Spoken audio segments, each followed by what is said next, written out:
addition to some of his other responsibilities. We'll touch on that, what DC and others, including our own Elijah Campbell, learned from the coordinators today. Mike Shula.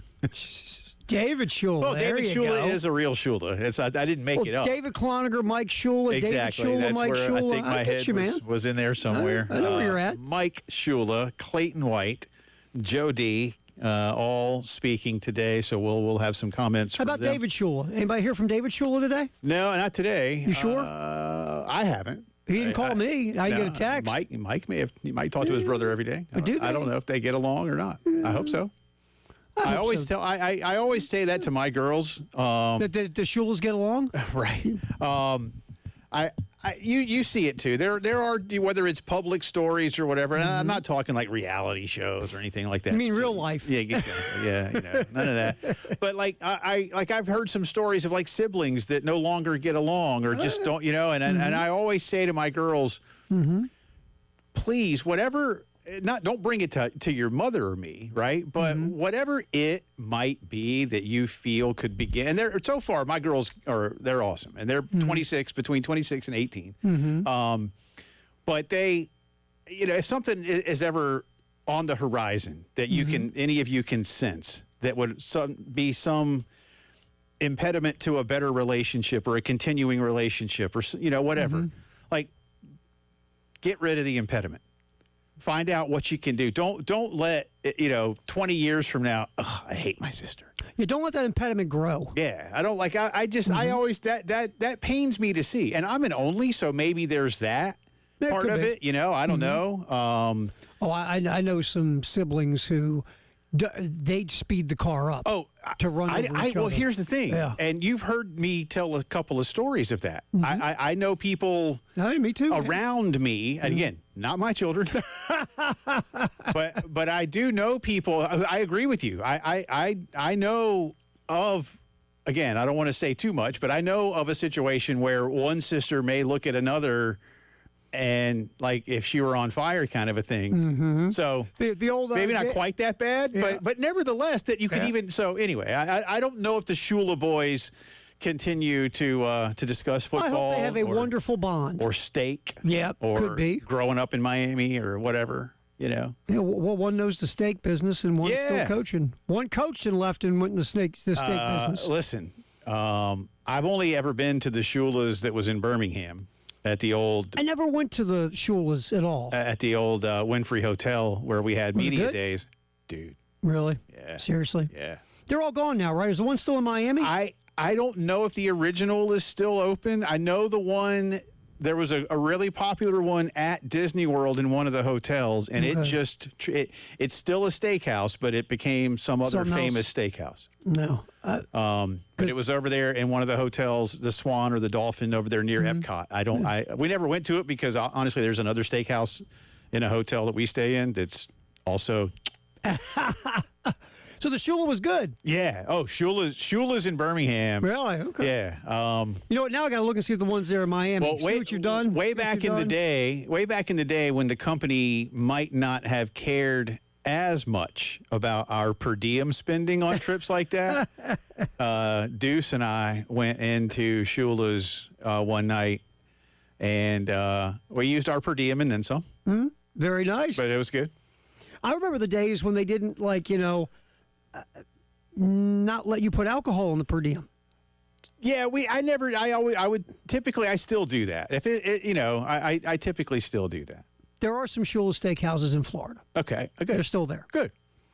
Yeah. So good news. You and I can take a road trip and go hit a Shula's in Florida. They're good. Well, I mean, look here we're lucky. I mean, we got Halls. We got Ruth's. But now I got to go to Shula's because you give me a thumbs up on it. I mean, I've been to the national chains. I've been to Morton's. Yeah, I've been to Morton's.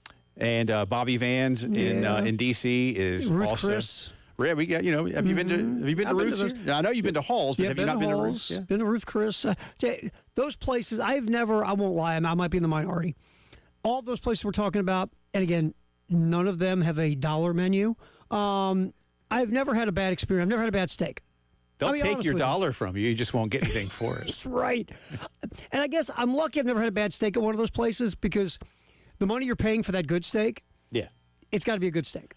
And so far, I'm about 1,000 on those places. Oh, yeah, me too. So I've given nothing but props to all of those Yeah. fancy play, the Halls, the Ruth Chris's, Yeah. the Mortons, all those. No I have doubt, man. always had good experiences. Yeah, they know what's up. Oh, well, you better. Yeah. But I do, I mean, look, and I'm not here to pick on anybody, but I do like, man, I can get one of those at Western Sizzling. I'm like, no, you really can't. Let me tell you what. You really, you can get a steak and it will be good. I'm not here to tell you it won't be good. I'm not saying like it's shoe leather, but My dad, God love him, grew up in the hills of North Carolina. Didn't wear shoes till he was 40. Still peed outside to the end. My dad loved Rustlers and Ponderosa and Bonanza. Okay. Yeah, we didn't Remember have those? Yeah, Did you well, have those here? we I don't know. We had down here. We had Western Steer and Quincy's. We didn't have those. Yeah, north. I think those. Yeah, different. same. It's Same the same premise. thing. Same premise. thing. My dad loved those dude, places, listen, man. Those places were a treat. Like Oh, I go with my yeah, grandparents, and you get the potato and foil. Yeah, And, the plate was like and like the you little get, the little plastic thing to In the let you know steak. if it was medium or medium rare or whatever. and the Texas toast or the bun or Yeah. whatever. Well, then Quincy's came up with the big fat yeast roll. Ooh. Man, that became a thing. That became like their mascot. Yeah. Man, I was like you. I was a little kid when we were hitting the Rustler or the Ponderosa or the Yeah. Bonanza. It was a living large. Yeah, we had Friday Western night, man. Steer, Western Sizzling, and Quincy's. Yeah, it was. Yeah, but again, same thing. It's the same thing. Yep, absolutely. It was fun. It was fun. It was fun. What the hell are we talking about? Going to Halls. We will get into some fair food today. I've got a poll question running, and I haven't looked at the results yet since I put it out. I put 4 things on there. I may take the top 3 of them and make that our start bench drop. There's 4 choices. I'll like look in a minute. We'll get that for you too. We got a lot to get to around the Gamecocks in terms of just some of the philosophical things that can be done, especially offensively, to try and replicate last year's run. Yep. And you and I were talking about some things, and Kevin Miller had a good piece at Gamecock Central on some of that too. And Kevin was thinking like I was, and I told you it kind of compounded it for me in a good way on, just any coordinator is fair game no matter what. And I still think a lot of times, and this is not so much exclusive and specific to Mike Shula in 2025, but any fan base, it can just kind of, what's the play calling's terrible. Well, a lot of times it comes down to executing the play. And, how much of that blend is going on right now with Carolina. But there were a couple of things that Kevin pointed out that I think he was right about in terms of maybe some early game scenarios that worked, and then you got away from it.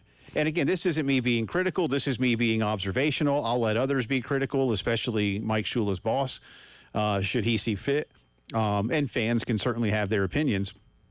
And I'm not afraid to be critical. But in this case, it's more of a question. But you and I were talking this morning. And again, I give credit to Kevin for pointing some of this out, too. A couple of plays early at LSU. A couple of rollout plays, and we hear fans a lot with Lenoris, especially the last couple of years. Why don't they roll him out more? Because he does seem to thrive in that kind of situation. But roll him out more with some passes out in the flat, screen passes, things that spread the defense. He mentioned one of the flood routes, and which receiver at that point or tight end is a defender going to choose, and what can Lenoris choose as well to hit.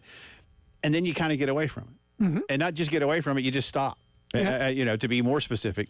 And I think Mike likes to, and again, some of the stats bear out the success rate, likes to really then go to the play action pass and set up the run between the tackles and things like that. But the Gamecocks aren't very good at running between the tackles. They're getting better at running.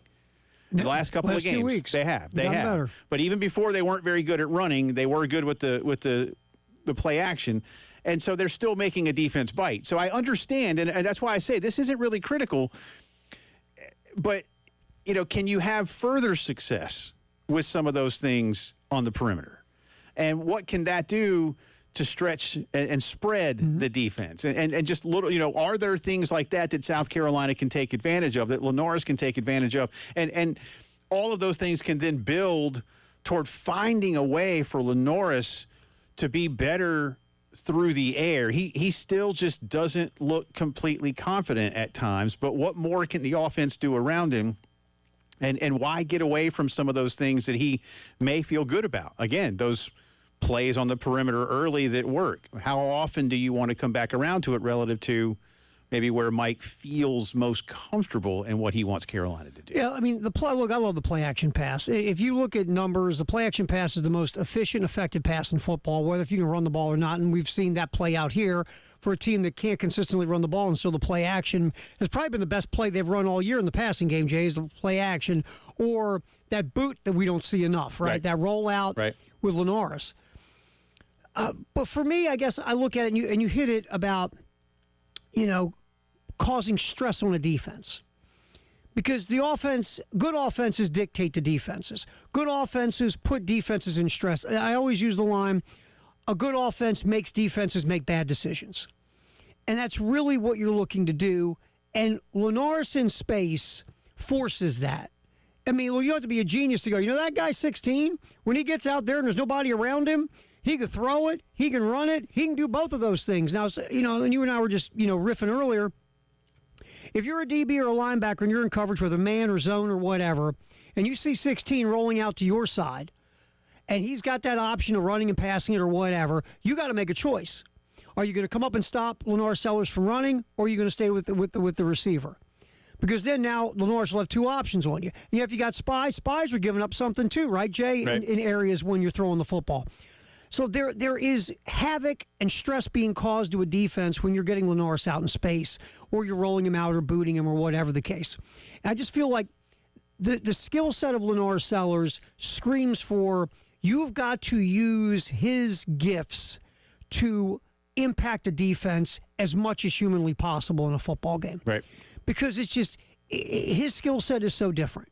And really, there's no quarterback right now playing in this game, I feel like, has that skill set combination to this level. Now, has it been a little inconsistent and clunky this year at times? Yeah. How much of that is Linares? How much of that is he's running for his life? How much of that is the offense, the play calling? What? I don't know. But when he's got it locked in, man, we've seen it. We saw it last year for that 6-game heater. Yeah. When that dude's locked in, he's trouble. Yeah. And you got to get back to making him trouble consistently. And what can you do to find that? And again, it needs to start quick now. Yesterday. Yeah, absolutely. So we got plenty on that for you. Again, David will join us coming up in just a little bit. What's your favorite from this list of fair foods? That's the poll question I've thrown out. I'm going to let it run through the show, but again, I may take these top three right now. Corn dog, French fries, elephant ear, and smoked meat. Your choice. Now, again, they smoke those pork chops and they smoke those turkey legs. I know they've got smoked sausages. I think those are put on that griddle. But if you want to count that as a smoked meat, I got no problem with that. Okay. So corn dog, French fries, elephant ear, smoked meat. That's the poll question. Right now, corn dog and French fries are in a battle at 34 and 31%. It's a rumble. Elephant ear at 23%, smoked meat just over 11%. So smoked meat may not make the cut. So if you want to vote on this, I'm going to decide the start bench drop of the top three on the other side, but it feels like we now know what they are, and then we'll do that for you. Lots to get to here on the postgame show.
think it just depends on the play, honestly, because it's kind of like once you get out of pocket, like a play is broken down, it's kind of like just playing football, you got to make something happen.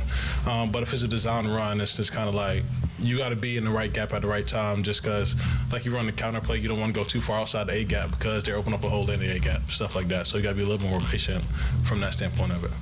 Lenora Sellers asked yesterday if he, not prefers, but just the differences for him once he's running on a design call versus a play that breaks down where he needs to improvise. Welcome back in, Jay and Terry with you. Again, an amazing statistic if you didn't hear it yesterday. The best stats for all year. It was from Teamworks, so one of the analytical services. It's kind of like PFF. Lenora Sellers, with the football in his hand, ran a total distance of 894 yards on Saturday in Baton Rouge for a net gain of 19 yards. It's craziness. That's over half a mile. Now, like we said, that's basically like 20, not quite 2,700 feet to gain 57 feet. It's insane. But that's basically running for your life. When you're pressured on 65% of your throws, my man, you run for your life. I think it's interesting when Lenore's like riff there. Pat DeMarco was on with Bill and Tyler, and DeMarco, probably not hearing that cut, just said, when you watch Lenore scramble, he runs with this wild abandon and intensity and anger, but you see the scripted run, he doesn't run the same. I think Lenore's just explained to you why. When you're taking off on a scramble, you're just trying to make something happen. You're running for your life. You're trying to duck and dodge people. You're trying to make dudes miss tackles. In the design run, it's a design play. So you're looking at this hole or this gap, or you're patiently waiting for this block, right? So you're not running with the same anger or wild abandon that you would be when you're scrambling and running for your life and dudes are chasing you, trying to decapitate you. Makes sense now if you hear that. It does, and that's why it's funny when about a month ago when we had, on one of Ryan Brewer's appearances, and I was like, I just wanted it to be like last year. And he said, so you just want the play to break down and Lenore's to do his thing. And I was like, yes. Kind of, yeah. Like, I don't want the play to break down, but I want Lenore's to do that stuff. Right. So how do we get to that stuff?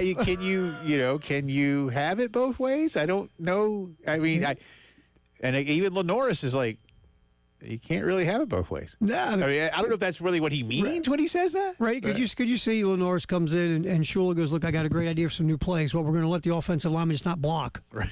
And you're just going to run for your life. Are we good? We good for that? I mean, why do I feel like Lenore's to be like, that's cool. Works for me. Works for me, man. I got you. Yeah, just let me run around. Yeah. What the hell? At least I know what's coming. We've got some good commentary. Fair food is one of those great topics. Longhorn Troop. Turkey legs should be in a category of their own. I told him. I responded back. I said I thought about that, but there's a specific place at the fair called Pork Chop on a Stick, and it's a pork chop on a stick. That sounds good. And they smoke them for like I don't know how long. That sounds good. And I love a pork chop. And it's just dry rub. Like there's no sauce or whatever. I mean, I guess you can get some sauce, but when I got salt and pepper and slow smoke, I'm down. Mm-hmm. And you feel like a caveman, which is great. But it's like it's better. How big is that piece of pork chop? Good question. Probably like an 8-ounce pork chop. I mean, it's pretty big. Nice. It's not like a big 1-pounder. It's like a big tomahawk pork chop or something like that. Actually, I can't beat anybody with it, but it's going to be. No, but you can hurt somebody with the stick once you're done. Well, you obviously keep that as a weapon. But I do love those. I love a turkey leg. I don't, but I just prefer that pork chop on a stick. So that's why I put smoked meat, because I know there's a bunch of different ways. Yeah. I want to go there now just to eat a pork chop on a stick. It sounds really good. Our Friday night co-host Justin Hall says, in terms of fries, has to be specifically the Fisk fries. Yes, I'll put that, Justin. I will include that as part of Start Bench Drop.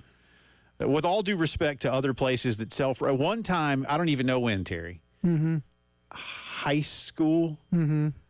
I just wanted to see if one of the other, and I don't even know who else is doing them. I don't even care anymore. That's how long ago it was. I was like, you know what? I'll give them the benefit of the doubt. Let's see if their fries are any good. And you know what it was? You could tell it was like frozen crinkle fries. They were dropped in grease. And I'm like, you're out. You're out. Because every one of those Fisk fries booths, they got somebody in there with one of those potato like cutters. That's how you do it. And they're all fresh, man. That's how you do it, man. Fresh they're fries. all fresh. Please And tell me that you don't dip them in vinegar.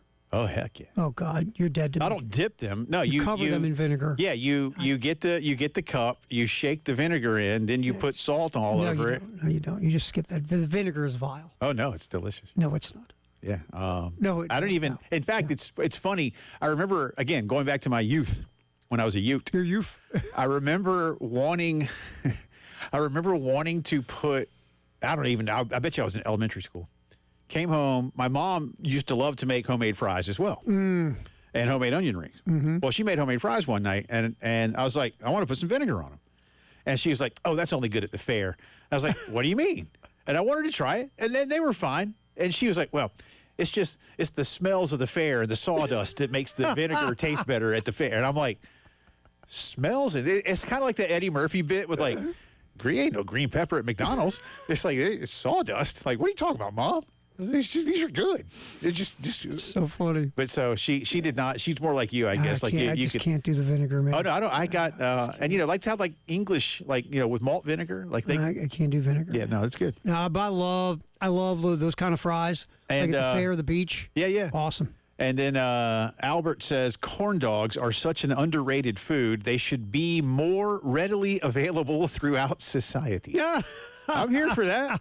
But I think they are. I mean, you can find them. They're in the freezer at the Kroger or your favorite grocery store. They are there, man. I say Kroger because we go to a Kroger. But if you get them at Publix, go anywhere, Lowe's, man. They're in your grocer's freezer. Food Lion, wherever you go, they're in there. In fact, they have I know because we've bought them at the house from time to time, the State Fair brand name. Now, I will tell you this. They're not. They're not. No, they're not. That's why, again, and see, Justin says Fisk fries. Like I said, there's plenty of corn dog joints over on the Midway down there. Bailey's Pronto Pup. There you go. That's Bailey's Pronto Pup. And like I told you the other day, you tell me which gate I'm going in. Rosewood, which is a lot closer to Bailey's, by the way, or the parking lot gate. Blindfold me. I assure you, I can get directly to the Bailey's Pronto Pup location. I'm impressed by your nose. They've been there, I'm impressed, same spot for decades. You go about the grocer's freezer thing is not it. I did this one time. This is a while back. I love Checkers fries. Sure. Love them. They sell those here. They're selling. And we don't have Checkers down here, but. Oh, you got Checkers? Well, yeah. In Columbia? Oh, yeah, it's right outside here. You go off of, it's one of the first exits as you head down toward the. Yeah, they got one. They got also, I think one. They got a couple. Okay. I've just not here down. in the city. Not in the city. No, not in your 5 miles of life. Yeah, not the J 5 mile radius of life. It's not in the 5 mile circle. I probably don't know it's. So I bought the Checkers fries from your grocer's freezer because I saw them one day. I go, God, I love Checkers fries. Put them in the oven, cooked them. Guess what? Yeah. And ask me how many times I bought them since. Yeah, yeah. It's just not the same. I don't mind. They try. Yeah. It's not the same. Yeah, I get it. Not the same. So, all right, I think we're going to do this then. Start, bench, drop. Let me go back real quick before we talk to David.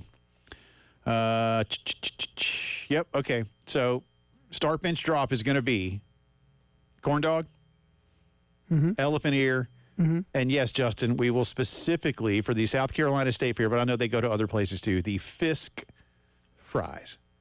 Okay. All right. That's what we're doing. Yeah. I don't want anybody's crinkle cut frozen fries at the fair. No. That's just a waste of my time and money. That's a waste of your money. And your calories and everything. Yeah. You don't need that. Yeah, you either do it or don't. So, corn dog, elephant ear, Fisk fries. I'll give you the tweet. We'll come back on the other side. Our good friend David Cloninger will join us. His thoughts on Lonnie Teasley's dismissal, what he feels like Carolina needs to do most to get another 6-game winning streak going in the second half of a season. DC will be with us when the postgame show comes back.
It's just consistency really. We do a lot of stuff to shoot ourselves in the foot. Once we get past like the 50 in the red zone area, whether that's like sacks or like pre-snap penalties, something like that, miss assignment or anything. So I mean, you just got to be more consistent from that standpoint. Lenora Sellers on the number one thing the offense can do to get itself going. Welcome back in. Jay, Terry with you here on this Wednesday. Always a pleasure to be joined by our good friend David Cloninger on the beat for the Charleston Post and Courier. I don't know how surprised you were Sunday when we all found out that Lonnie Teasley had been dismissed and Sean Elliott would be moved into that role. David, I suppose the question from a lot of fans is there still time for that to make a positive difference? Well, that's a good question, Jay. And obviously I can pretty much guarantee you in terms of pre-snap penalties, that foolishness will be shortened, if not eliminated altogether and very quickly, because Sean Elliott is not known to put up with any foolishness. And the phrase boot to, well, you know what I mean, that comes in handy. You know, there won't be any of that. That said, with the actual execution of the group, it's one of those, like, how much better can you make this when, first of all, you're hurt, might be missing 4 guys. 2, you know, your schemes just haven't worked that much. And I don't know if it's much a scheme as it is a choice of just getting out-talented. And 2, 3, this is a really hard week to do it against a very good Oklahoma defense. So maybe you'll see some minor improvement this week, hopefully with the pre-snap penalties, but who knows how overall this is going to look over the next 6 weeks. Hey, David, obviously, I mean, you've been around for a lot of the Sean Elliott time in Columbia. And I know we talk about the intensity. Everybody can go to Twitter and see him headbutting his players when they have helmets on and stuff like that. Never gets old, by the way. Never gets old to watch. But question, when it just comes to run game and philosophy of run game, how much, I know it's 1 week, but what's the one thing we should look for and say, oh, that's different, or oh, that's Sean Elliott? Well, Sean's preferred method in the run game is inside zone. That's what he has always liked to do. That's kind of his specialty, if you will. So hopefully you will see more of that, because I personally think Matthew Fuller is the perfect back to run that with. But this week against an Oklahoma defense that's really good at everything, again, I don't know how much you'll be able to see of it. And let's also keep in mind, it's not just Sean's call. It might be like, well, when they do run the ball, let's try to run inside zone. But the grand vision and overall control of the offense belongs to Mike Shula. Now, that's not to say there's any disagreement between the two. They work well together from everything I've heard. But it's going to be one of those things where Mike Shula's in charge, and against this Oklahoma defense, it's like, well, if it's not working, we're not going to do it. Maybe we'll give it a try. And you do look at last week at LSU, fellas, they were running the ball pretty well. Mm-hmm. They were actually getting some push for the first time all season. Oh, boy, this is really doing great, but then those penalties would kill you and put you back in the 2nd and 8 or a 3rd and 12, and now it's obvious you're going to pass, and here they come, and you know you can't stop them. So hopefully one, hand washes the other. Some inside zone can be run with the regular running schemes that they were running last week, and then you cut out the pre-snap penalties, and maybe you got something. But then that said, Oklahoma's defense is really, really, really good, guys. Talking to David Cloninger, we had that quick cut from Lenoris. You heard that yesterday, David. You were down there with him about some of the things the offense needs to do. I don't know how much more you know about, and this isn't necessarily a criticism of Lenoris, but we hear a lot that he is not maybe the most vocal leader, that he's a more lead by example guy. But what have you learned about Lenoris taking more of that internal leadership, ownership role when it comes to, and I'll say it like this, maybe getting on his guys a little bit for the things they must do better around him? Well, guys, there's always going to be, I heard this at practice or I heard that and everything. But I think Lenoris's leadership style hasn't changed that much since he got the role. It's just the way he does things, and that worked very well last year. And even this year, I think he's very cognizant of the fact, especially after the first couple of games where it's like, hey, I don't think this is a scheme thing. I think these guys just aren't very good at blocking. There's only so many times you can dog cuss someone before they just tune out. So I don't know if he's ever done that once, I don't know if he's done it 1,000 times, but the fact is, it's like, look, I'm the guy back here, and you're just going to have to deal with it no matter what it is. I'm sure every one of those linemen know it's like, look, this crap through the first 6 games, that's unacceptable. But what can you do about it logistically? They've tried to scheme their way around it. It doesn't work. If you're trying to out-talent your opponent, well, maybe that would work if you had a healthy starting 5. You don't. And then once you seem to stabilize yourself past the injuries, what do? You go to LSU, and the very first offensive snap, you have a bad snap and fumble it. So it's like, no, come on, So now you got to start all over again. So I have no doubt that they respect Lenore Sellis's leadership commands, whether he's vocal or non-vocal. But the fact is, it's like, this is after 6 games, this is what you have. And you're just going to have to find a way around whatever handicaps arise. David, as you've watched this, in your mind, is it, look, just as simple as it's hard to really grade anything else because the offensive line has been so inconsistent / below par? Is it just really start there with this offense, or are there more things you see that you think need to be corrected in some way, shape, or form? Well, nobody's perfect, Terry, but to me it does truly start up front. And, I mean, of course, the popular thing is always fire the OC, fire the OC. I saw a USC fan in Baton Rouge last weekend wearing a hat that said fire Shula. To me, especially over the last 4 games, I'm like, I'm not going to get on him anymore because I really do think Mike Shula is doing everything he can to scheme around this offense and how you had no line. Now, as the OC, is he in charge of the line too? Sure. But he's not out there coaching these guys every day. He's not out there making sure everything is fine-tuned, He's got everything else on his plate. And while he is responsible from an overall sense, it's really not his dog in the fight. So I think Shula's doing everything he can. Yeah, there's some things that could be better. There's also things that could be worse. But the fact is that it does all start with the line, because if you can't get any push, you can't run the ball. And it's like, all right, well, just pass. Well, if you can't get in front of anybody, you can't keep your quarterback clean, so how can you pass? Can't run, can't pass. What exactly do you do? And that's the fact that, this team scored 17 touchdowns all year, and 6 of them have been defense and special teams. So it's just, look, this is what you are at this point. You don't want to have this identity as an offense, but, buddy, you got it. So try to find a way past it. Well, the Fire Shula hat, was this a homemade hat? Did this guy go to a store and get it made special? What the hell, a Fire Shula hat in Baton Rouge? Yeah, that's what it looked like just kind of a custom-made job. It was one of those old white caps with like the garnet rope or string across the front of it over the brim, you know what I'm talking about? Yeah. And it just said Fire Shula in cursive print. And I'm like, okay, that's whatever. Why do I get the feeling that's the kind of fan that bought 2 dozen of those blank?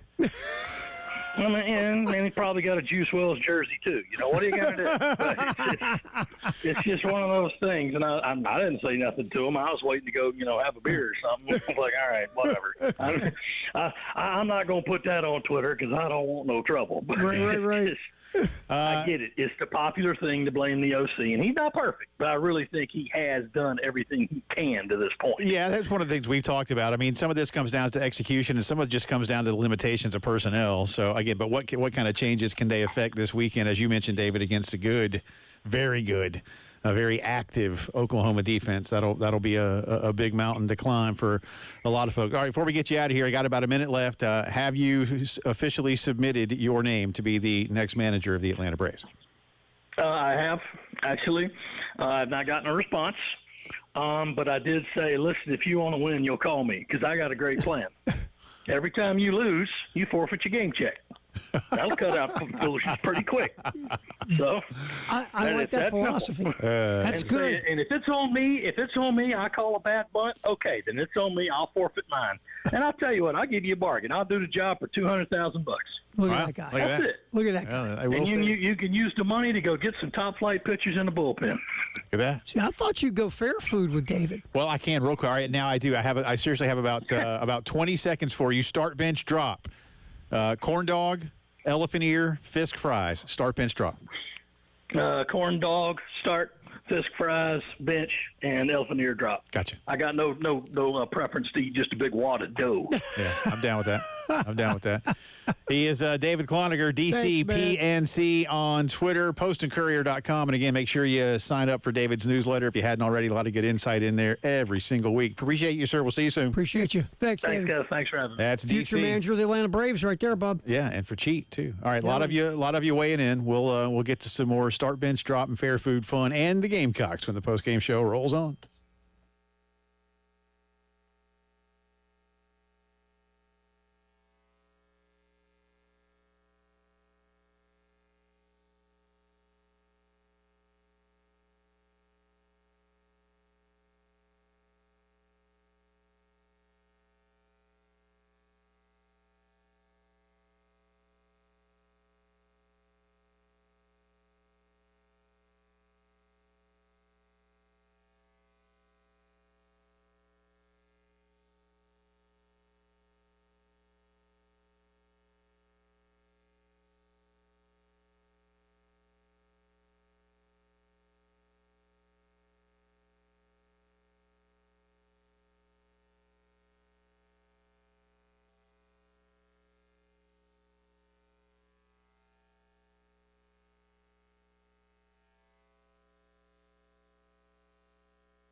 All right, final few minutes of hour number 1. Thanks, as always, to David Cloninger for joining us. Potentially the next manager of the Atlanta Braves. I'd hire him after that, that presentation, that philosophy. Potentially. It'd be crazy not to hire him. Players probably wouldn't like it. $200,000. And then if you lose, you forfeit your game check. Yeah. If you're a player. I got a hunch that while the Braves players themselves may all go for that. Oh, wow. Look at that. Oh, hang on. Let that go.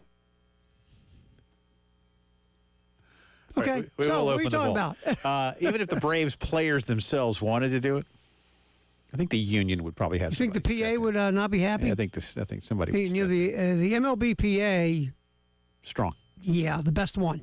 It's not even close. There's not a close second to the MLB PA. There just isn't.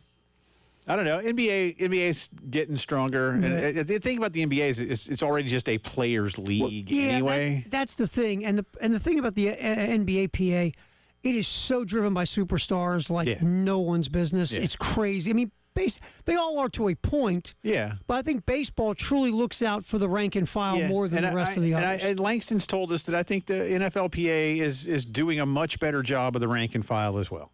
Yeah, because that's another, again, no guaranteed contracts. Very few dudes are making, but don't get me wrong, the MLB PA, you saw when Bryce Harper went all off on Rob Manfred. Yeah. That was really, because really, what does a salary cap benefit? The rank and file. Yeah. Bryce Harper's like, screw those dudes. I like making a lot of money. Bryce Harper made the Gold Glove finalist list. And then I looked, and he has way fewer chances than Matt Olson, and I forget the other one in the NL. I'll say this. Stats might say a certain thing about Bryce. I've watched Bryce Harper play first base. Yeah. He should not be nominated for a Gold Glove. I agree, but I think it's because he only made 2 errors. But he had like 100 fewer chances than Matt Olson. Watching, and he's not a real first baseman anyway. Well, David O'Brien says Matt Olson's going to win. I don't know if that's David Olson O'Brien can pick it, dude. being a Brave. Olson can play. He can play first base. He's phenomenal. He's terrific. Really good. Yeah. All right. What's on in today's vault? 2 interesting vault roles today, my friend. We will start off with the sports. This this play happened in 2005. Leinert going to try to sneak it ahead. He got in. Touchdown, SC! On this day, my man, the Bush Push against Notre Dame. All right. What year? You said 2005. Okay. Matt Leinert, Reggie Bush, the whole crew, back when Southern Cal was the dynasty. Yeah. The Bush Push. The early Tush Push. Yeah. Mm-hmm. Reggie got his Heisman back, too. He did. Right? Mm-hmm. That's good. Yeah, they, you remember who the coach of Notre Dame was? 2005. Take a minute. You might get it if you take a second and think about timelines. Willingham? No, a little bit farther up. Hung out in New England for a while, and then got the Notre Dame gig, and then went to Kansas, and sitting around on a big pot of money that he got on buyouts. Charlie Weiss. Yep. Yeah. Charlie Weissman. Yeah. Coach at Notre Dame for the Bush Push. Yeah. Okay. So that was this day, 2005. Now, this movie, my friend, debuted on this day in 1999. Gentlemen, welcome to Fight Club. The first rule of Fight Club is you do not talk about Fight Club. The second rule of Fight Club is you do not talk about Fight Club. I like Fight Club. It's not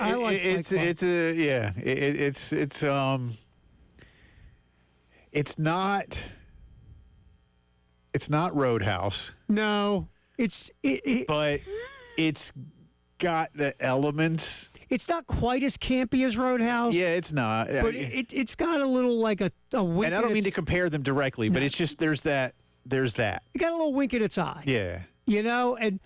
But I'll be honest. I won't lie to you. I did not see the twist of Fight Club at the end. Okay. Watching the movie. Some people did. Yeah. Some people lie and say they did. Yeah. I will raise my hand. But once it happened, you're like, oh, that makes so much sense. Why didn't I catch that? Yeah.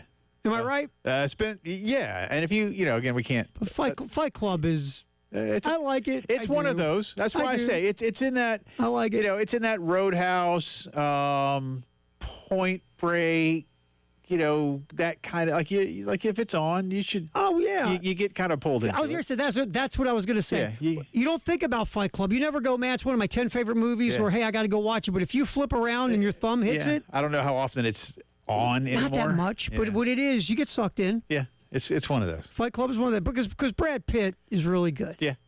He really is. Yeah. So yeah, but this Wow. day, 1999, Fight Club. You know what? And I'll blame myself, but I'd rather blame you. Okay. You know what we missed yesterday because we forgot to do the vault. We didn't do the vault. You know We're talking yesterday. Brewer. Well, yeah, but yesterday. What? Yesterday was Sid Bream. Are you serious? Really? Yeah. Wow. And then I went home and just cried myself to sleep because we didn't mention Sid. It's terrible. I can't believe we missed that. Yeah. So maybe we should play that later. I think in honor of Sid, we have to play a day, that. a day late. You know what the hell? Remind me. We'll Yeah. get it before 6. Still, in my opinion, the greatest play in Atlanta Braves history, other than Hank's 7/15.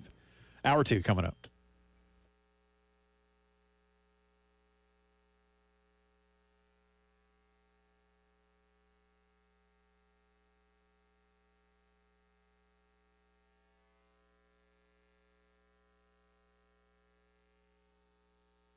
All right, it all gets going tomorrow. Griffin Pools and Spas end of year sale.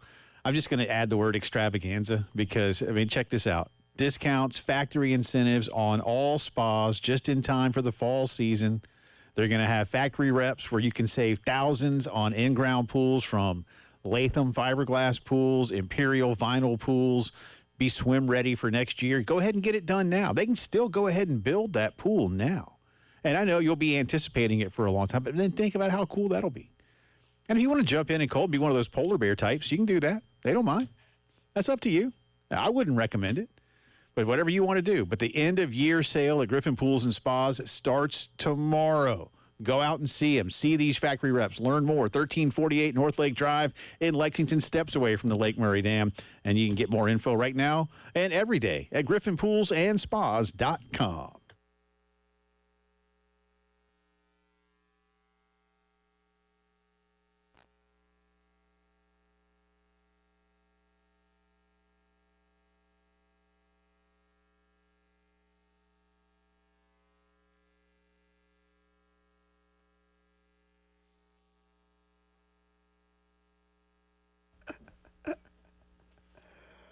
Oh, man. Very cool. How much for that? That's not bad. Well, you got a discount because, you're a close relationship with them.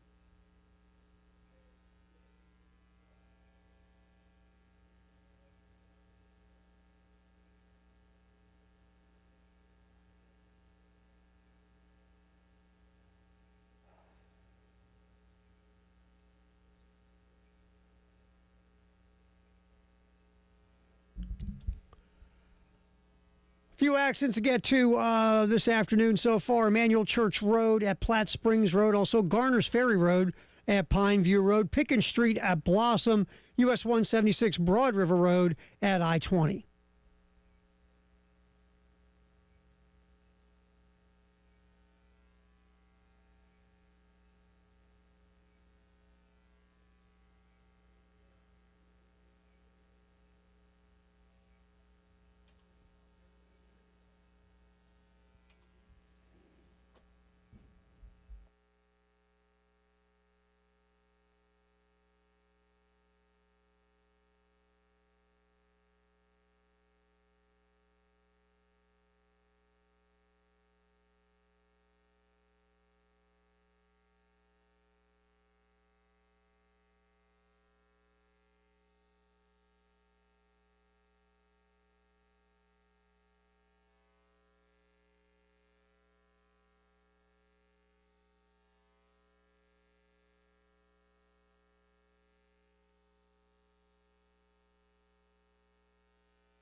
4 o'clock on this Wednesday. Welcome back in. Second hour of the postgame show coming at you from the Herndon Chevy Studios alongside Terry Ford. I'm Jay Phillips. Appreciate you being with us. Got sound from Coach Beamer to get to. A little later on, we'll have sound from Mike Shula and Clayton White, who spoke today ahead of Carolina's game with Oklahoma.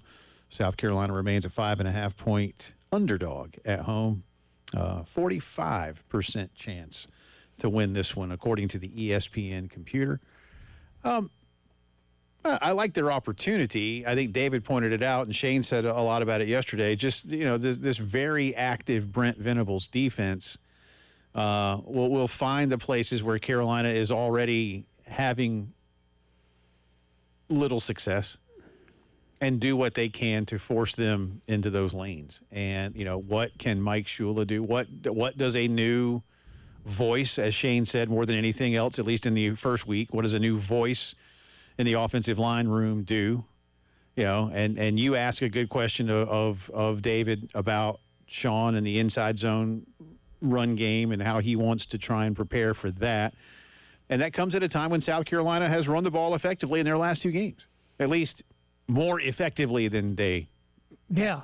I mean, LSU really was the game where you go, okay, you got three different guys.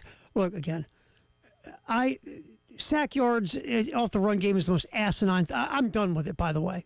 I'm changing. I have the Terry Ford running game stats. Forget that mess.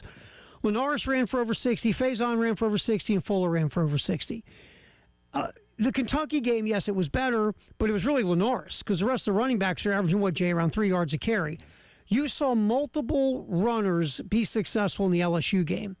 So far and away the best performance of the year against LSU. And by the way, that's a hell of a run defense. Yeah. Look, we've been critical because it's been deserved. But they ran the ball against a good run defense last Saturday.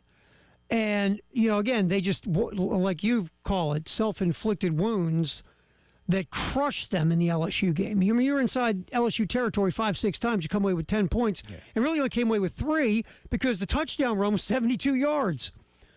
So going to Oklahoma, it's a different kind of defense. Look, Baker, the DC at LSU, just likes to blitz. He's got good DBs on the back end in coverage. He's going to blitz you and drive you crazy. And Venables is more cerebral. Mm-hmm. He's, like you just said, he's doing stuff to dictate to you, right? Go play chess. Yeah, he loves playing chess, by the way. So it's but their defense statistically is better than LSU's.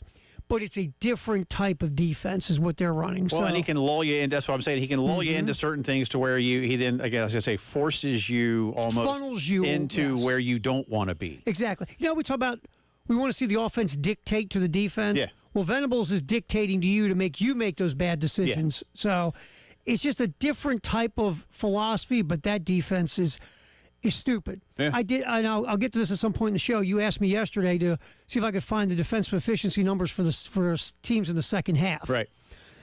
I couldn't find that, but I did go through all the SEC teams and their schedules and how many points they've given up in the second half of the season. All right. I'll get you that. All right. Let's. That sounds like a drive around to me. Yeah, look at that. I didn't forget you, Jimmy. I appreciate that. That's good. I'm in for you, bud. By the way, just a quick, around college football, you had the Notre Dame Southern Cal highlight from a few years back. Biggest Southern Cal Notre Dame game, maybe not since that one, but because I don't know how big that was. But this, all of a sudden, it's like an elimination game. I still, well, look. I don't think even if Southern California wins in South Bend, I don't think they're going to have enough to make the playoff this season because I just think they have too many hard games ahead of them. Yeah, they would have to really go on a big run. And I don't think they can do that. They've still got Oregon, and now they got at least one other. And they really they lost to Illinois, right? And they lost to Illinois and Champaign. Shouldn't have lost that one. Well, remember they started like 7 a.m. Pacific time or something. And but again, I don't nobody whine. No. You signed up for. And I want to come back around to a point on that in just a second too. But I like where you're going with Southern Cal Notre Dame. I do. I think the loser is out. Because I think Notre Dame is a slight favorite in this one. 3 losses ends it for you for Notre Dame. Yeah, let me get the biggest game for these. Head to head in in a while. Well, it's been a minute since these two were in this kind of position together at the same time. Real quick, I think that's a Peacock exclusive, by the way. believe So you if are you don't correct. have Peacock, you need to go ahead All and right, get to your point, here's Southern Cal. After Notre Dame, they get Nebraska in Lincoln. They have Oregon in Eugene, and Iowa goes to Southern Cal. But they have look, Nebraska at home is going to be a tough fight. in It Lincoln. just is, in Lincoln. Yeah. And even though they can't beat, what's the Nebraska record against ranked teams in the last 5, 6, 10 years, whatever it is? It's awful. It's not as bad awful. as Penn State's, but it's not. It's not far behind. Yeah. But that game in Eugene, look, if you By the way, Notre Dame -9.5. Opened at 7.5. So the money flowed to the Irish. I know. Computer gives Notre Dame a 69% chance to win the game. You know what's interesting is Notre Dame last year was all defense, right? This year the offense has gotten better, the defense has gotten worse. Yeah. Southern Cal's offense is flying. Defensively, they're better than they have been, but they're not great. I don't It think might be a fun Lincoln game. Riley doesn't really believe in defense. I think he just hires a DC and says, "I'll see you at the end of the year." Yeah. You know, Just try- he's might like- even know him. He's like, just try to tackle somebody from time to time. It's cool. Stay on the field long enough so my offense can rest and have some Gatorade and hit the bathroom. I don't even know who does that. Maybe not. Yeah, just stand up. Yeah, just get in the way. Tackle. It's good advice, Coach. Thanks. Yeah. I think Notre Dame wins. I'll be honest. I think they're the better team. I think than they're the Southern better Cal. team. I think they'll win at home. Yeah, again, but how Notre about Dame- 9 points, though? Yeah, man? but Notre Dame, again, you look at 4-2 and you're like, wow, what happened? You remember, Notre Dame's 2 losses by a combined 4 points. I think Notre Dame wins. I might even say Notre Dame covers a 9 off the top of my head right now. Maybe. We'll see. We'll see. You know what we're going to see, I think, Saturday on this game? Not so much who Notre Dame is, but who Southern Cal is right now under Lincoln Riley. Yeah. How far have they progressed from the that we've seen the last year or whatever? Well, again, in this conference, he's got to play. They have to play better defense. They got to in the Big Ten. Yeah. You just if you want to play with the big dogs in the Big Ten, you got to be big and physical in the line of scrimmage. You got to be able to tackle people. Well, and that's why I give so much credit to Steve Sarkisian for getting a defense built before Texas entered the Southeastern Conference. Yeah. Brent Venables knew that obviously too from what he needed to do, even in seeing just a few like with Georgia and South Carolina on a regular basis while he was at Clemson, and what he was doing at Clemson. To be fair, Lincoln Riley, I think, still believes I'm going to go out and score 45 points and I'm going to win the game. And if you do it every week, but the thing is, you were doing that when you were at Oklahoma in the early years of your tenure at Southern Cal in the old Pac-12. Can't do that in the Big Ten. Well, here's the problem. You're not in the Big 12 anymore. Nope. And when you ran into Utah, they physically Yeah, because they play defense. right because they're tough and physical and they play D. The Big Ten's got more than one Utah. Yeah. So you better go get some dudes on the line of scrimmage, and you better take defense serious, or you're never going to be any more than you are. It's not. Start bench drop today in honor of the fair. It's a start bench drop, corn dog, elephant ear, Fisk fries. We're being very specific to the Fisk fries folk. Didn't mean to alliterate there. Right. And that is not a paid endorsement. But again, I told Terry, I forget exactly when. I was a much younger version of myself. Went one time just to see, and I don't remember the place even. Got somebody else's fries just like for yucks, and you could tell they were frozen crinkle fries. Or Idas. Probably not even, man. Oh, really? Like the generic food store brand? food service brand of crinkle fry. Not And good. I was just like, come on, man. Come on. Especially when I just paid for these. Do Hey, better. well, they're killing you over here. They're killing you.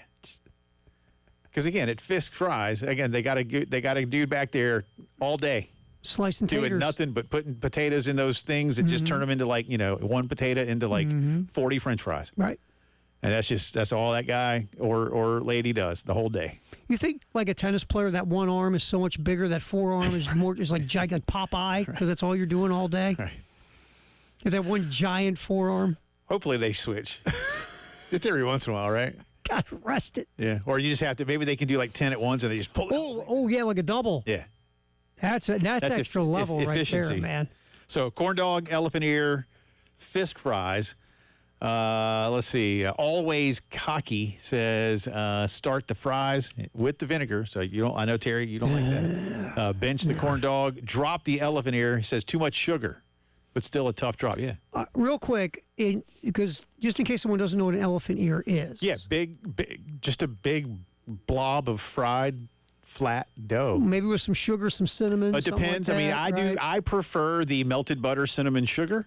A lot of people prefer the powdered sugar. Some people like to get the fruit topping, apple, cherry, strawberry. So that's really what an elephant ear is. Yeah, just a big. Just in case you didn't know, it's not an actual ear off an elephant. I think most people, yeah, and some like there's a funnel cake, which is that's up north. Well, we have funnel cakes down here too at the fair, here? but Okay. it's the same. It's the same stuff, just the funnel, like it spins into a little thing. Right. That's all. That's all.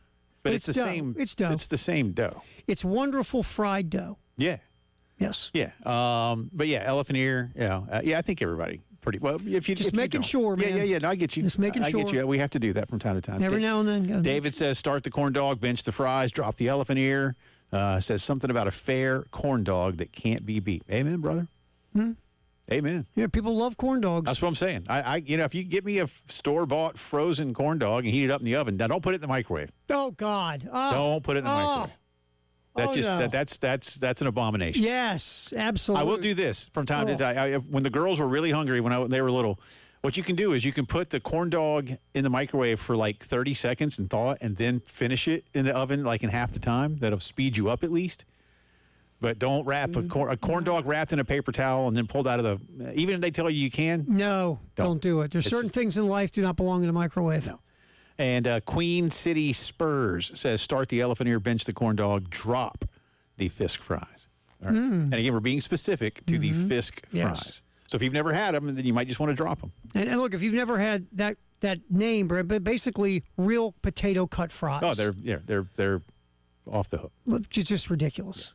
Real cut potato fries. Or if you haven't had those at the fair, then just think about the beach, like the boardwalk fries or whatever they are at the beach, because those are like real cut fries. Yeah. That's what we're talking about. And I think, again, if you're maybe new to this, but I don't know where the Fisk fries, where do they go next? I don't know. Those, I'm sure they're not only doing this for 10 days a year. You don't think they shut it down for 355 or whatever? Although, you know what?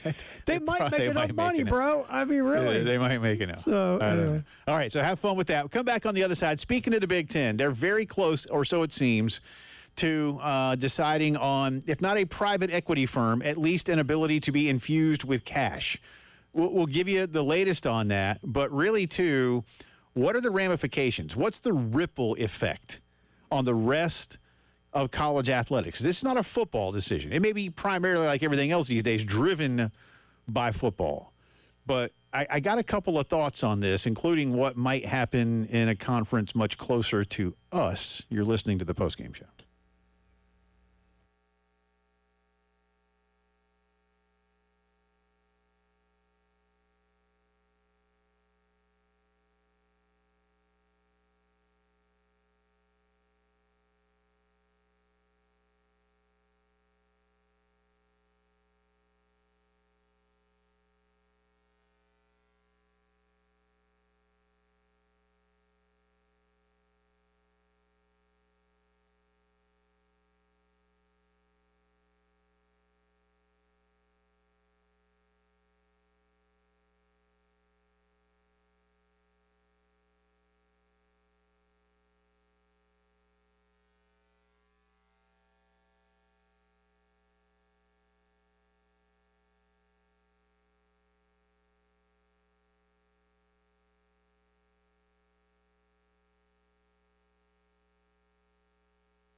4:18 on this Wednesday. Welcome back in. Jay and Terry with you. Tomorrow at this time, we will be about a mile away from us at the brand new Experience Design Center. That way? That way? At U.S. Brick, right down near Founders Park. Looking forward to that. Mikey Johnson and his crew. They build our show every day. They're in here. It's true. They leave right before we get out. It's great. Yep. I mean, look at behind you and on the side, those 107.5 The Game deals. You see, it's brick. That's how good it looks. We should get some something brick in here. We need Absolutely. Tomorrow we'll find something that they can do for us. Something bricky. And then we will bring that in here. I agree, 100%. You know, like a backdrop. Something with brick. Built with brick. Built with I like U.S. brick. I like it. Made right here in Columbia, South Carolina. And I'm sure they can take care of that for us tomorrow. And then Friday we'll be at the Krager Showrooms in the Vista, which is that way. Which way? That way. Mm-hmm. That way? Down there. Savage Craft can be with us. And I don't know who's doing it. I'll do it if they want me to. If they just provide some materials, and by that I mean food. Coyote Grills. I know they've had demos with other of their products. Yeah. Coyote Grill is supposed to be really nice, these grills. I looked them up today, and you have nailed it. They are not just nice. That's all I'm gonna say about that. They're nicer than that. But so somebody's gonna be cooking up something good. Mm-hmm.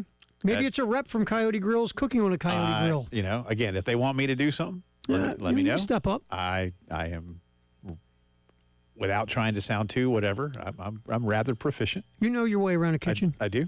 I know my way around a microwave if they need me. No, you can grill, can't you? You can grill. Yeah, a little bit. Yeah. Not to the level of like, a Coyote Grills or a J. Phillips, but I'm all right. I've only burned down the backyard 2 or 3 times. Well, that's good. Well, it's like the old Eddie Murphy bit. Yeah. Roll Charlie around. Roll Charlie around a little bit. He'll be all right. He'll be fine. That's 2 Eddie Murphys we've gotten in today. I know, great. man. Anytime you can get one in, too. Oh, absolutely. I do not mind it. So let's get back to this. Look, I don't want to go too far with it, but I think it's something to keep an eye on. Many of you by now have heard that the Big Ten and its 18-member schools are looking into the possibility of, initially it was thought to be the infusion of private equity from private equity firms, basically just people with gobs of money that throw their money at you and want a lot in return. In this case, it's very interesting because apparently they got at least offers is the best way to say it. And the winning bid is the University of California pension system. I know. How about that? And the University of California pension system is apparently ready to invest around $2 billion into the Big Ten, with each school getting around $100 million. I think maybe Ohio State, Michigan State might get a little more. Southern California, UCLA might get a little more than, say, a Rutgers or a Maryland or a Northwestern. Not really. And bigger brands might get a few more bucks. And to be fair, as we say, and when I read some things that went a little more into detail, a lot of it would not be because we're Ohio State, we want more money. It's we're Ohio State, we represent you in 30 sports. That too. Yeah. We got more to do. So if you're going to do it, and I think it's probably a blend, right? Yep. But a story out today from Dan Wetzel, national reporter for ESPN, says that trustees, not just the leadership, but the trustees, board of trustees at both Michigan and Southern California have questions about this. I'll read verbatim here. Dan says the 2 schools discussed their shared skepticism during a call. One sticking point, the deal doesn't address the root issue, soaring cost, that has made the need for cash so imperative for athletic departments. Just providing short-term money, Dan's sources tell him, does not solve that issue. He also says that the schools are looking at some potential legislation in Congress, including the SCORE Act, that makes it difficult right now to exactly understand where schools nationally are going to land, if and when that legislation is passed. We're certainly, Terry, not headed, despite what you and I know a lot of people around the country do want, including some big-time ADs, led maybe by Danny White at Tennessee, which is a collective bargaining agreement. That's not going to happen. No, because it's logical and makes sense. Yeah, that's Why so. do that? Yeah. So there's a lot of questions, but the fact is, schools both want and need the money. So we'll follow this and see where it goes. But that's not what I want to. As I've been reading more of this, I've been thinking to myself, okay, because so much. In fact, let me find the line real quick here, and this is what led me to it, and I believe it was in this piece. The Big Ten has argued that the deal would alleviate financial strain and help middle and lower tier Big Ten schools compete in football against the Southeastern Conference. And so when I saw that, I was like, okay, I get that. I don't blame you for feeling that way. I get it. But it seems that there would be a belief that the Southeastern Conference wouldn't act in kind, or that this would be happening in a vacuum. And what I have learned through my life, especially in situations like competitiveness, is that nothing like that happens in a vacuum. No. So the Southeastern Conference would do something. Now, Absolutely. is the Southeastern Conference going to, and I joke here, going to go to the University of Texas pension fund? Right. And say, yeah, y'all want to put some money in here? Y'all got a lot of UTs all over the place. And they do. They do. Oh, yeah. But they'll do something. Yeah. But one of the things that's interesting here, Terry, is that this deal, should it be enacted by the Big Ten, and I told you earlier, I think this is going to have. I think they're not going to vote on this until Tony Petitti and the staff in Chicago, know that this vote is going to be 18-0. I agree 100% because you can't have the perception of you have any kind of splits or cracks in your conference. And so, look, if it's like 16-2, 15-3, and they can persuade those nays to flip over, they'll find a way to do it. But if this is like 10-8 or something, they're just not going to. It just won't happen. That's all. It just won't happen. That said, this would tie the grant of rights for the schools to the Big Ten Conference and this new entity they're going to create, which I think is called Big Ten Enterprises, for 20 seasons, 20 school years. Now, at that point, you got 18 schools, you got a 19th share for the league, and a 20th share to pay back your investor. Yep. I don't think you're going to be adding more schools and then slicing that pie again, because your investor will want whatever your investor is going to get, and I'm told that their piece will actually be bigger than everybody else's. Because again, what do they always want? They want their money back and then some. And I think that the investor might get 10%. So when you're looking at this, And this is of future revenues that come into the league. think about it for a minute. All right, now you're going to be, as let's say, because we always talk about Virginia, North Carolina as the two everybody's going to want. If you're adding them, you're getting D.C. conceivably. You've already got it. You've got D.C. Well, not the SEC. Oh, Southeastern Conference, yes. So let's just say that with the SEC, they would get something new, but the Big Ten wouldn't. But if you're looking at those schools and you're the Big Ten, let's say you just won North Carolina and somebody else. Is Raleigh and Charlotte and, Winston-Salem and the cities around the state of North Carolina, Greensboro, is this worth starting to cut up the pie? That's a question. And two, if you're in the grant of rights for 20 years, what's the language in your grant of rights? Right. As well. So it does make you question, is the Big Ten locking themselves down? And would it only be Notre Dame, for an example? I was just saying, you and I said that. If it was a Notre Dame in whatever scenario, and I don't think it will be because Notre Dame's doing fine. And again, hear me out here, being hypothetical.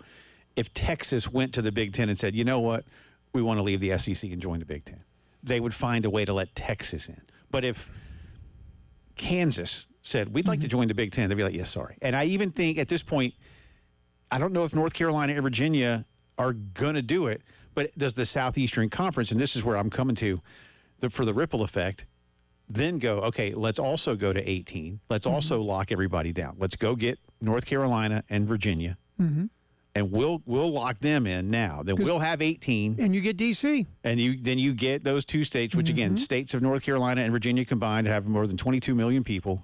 Fastest growing state bunch in of the country TV is North markets. Carolina. TV markets still matter to some degree, but you also get huge, engaged alumni bases. You get two big brands. And people can argue that Clemson and Florida State and Miami are better football teams. They are. Sure they are. They are. But you've already got those markets. Yeah, And this is about markets. Right. This is about getting into new places with your restaurant. I wonder if that's something the SEC would have to look at Possibly. should this go down. Because then if the Big Ten is truly blocking itself out from expansion For 20 years. Maybe the one of the routes you look at as the SEC is, okay, now we have an open door to go get a Virginia and North Carolina, and now our reach gets up to the District of Columbia.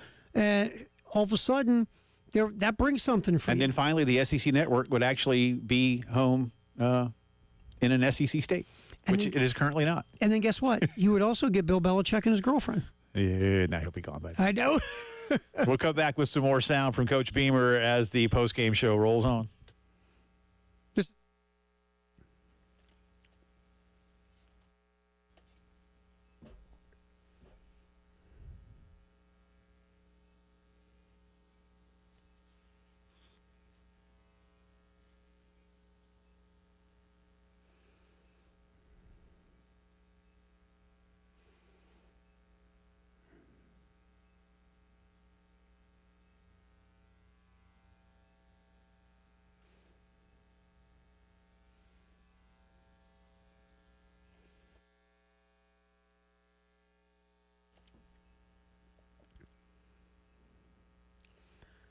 803-875-MENS. That's the number of the Men's Clinic of South Carolina. And you can see it on their website, Restoring the Prime in Men. Getting you back to your feels of when you were younger. Because it could be whatever's going on with you that's not making you feel like you're in your prime as you get older. It could just be low testosterone.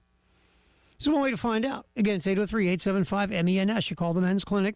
You set up a consultation. It's free. It's confidential. You tell Dr. Dan and the staff what's going on with you, whether it's a lack of sleep, lack of drive in your life, lack of strength, lack of recovery from workout, lack of memory, whatever it could be. You tell them if they think it is low T, they'll do lab work. If it comes back low testosterone, they will put you on a program specifically designed for you to get back to being you again. So just make that call. 803-875-MENS, Men's Clinic of South Carolina. Again, restore the prime in you, Men's Clinic.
All right, let's see here. Emmanuel Church Road at Platte Springs Road, we have an accident in Columbia. Monticello Road near Columbia College Drive, also Old National Highway at 2-notch. Pickens Street at Blossom, also Polo Road at 2-notch. Reimer Pond Road at Eagles Ridge, US 176 Broad River Road near I-20, and US 176 Broad River Road near Highway 60, Lake Murray Boulevard. We'll jump back in here, continue our conversation about South Carolina. Shane Beamer, Mike Shula talking to the media today. We'll get into all that and start bench drop. Fair food. That's all coming up on the postgame show.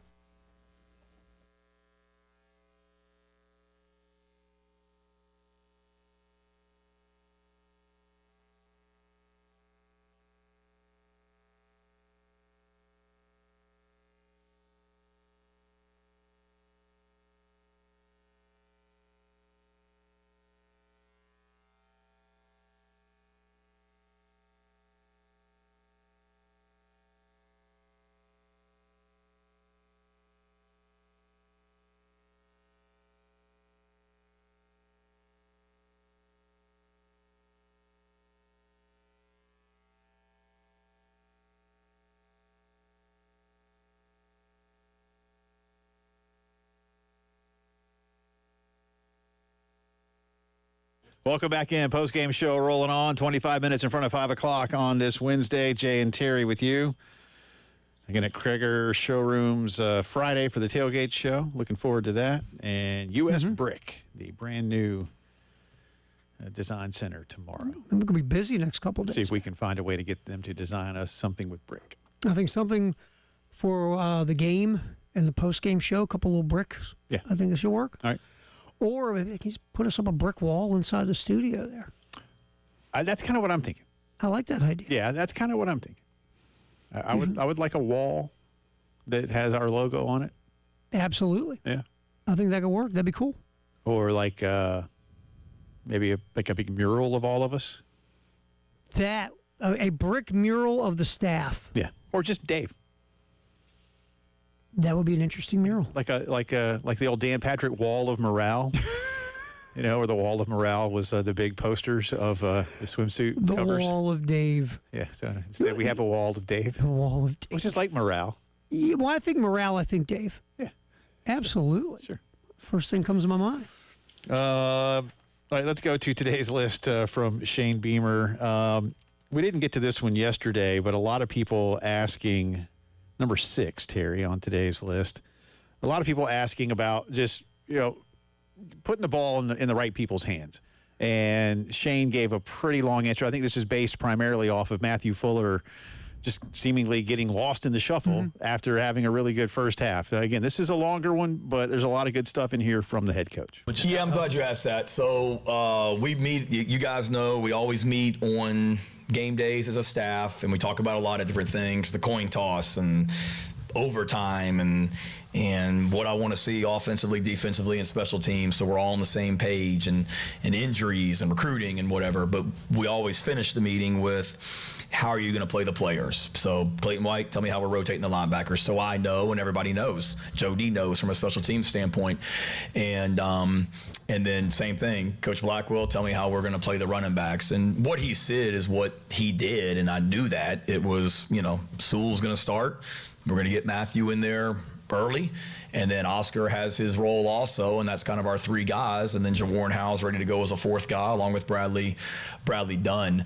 My issue was, and then we had said, 2-minute, Oscar will be in there. He's good from a protection standpoint and route running, and we'll rotate those guys through.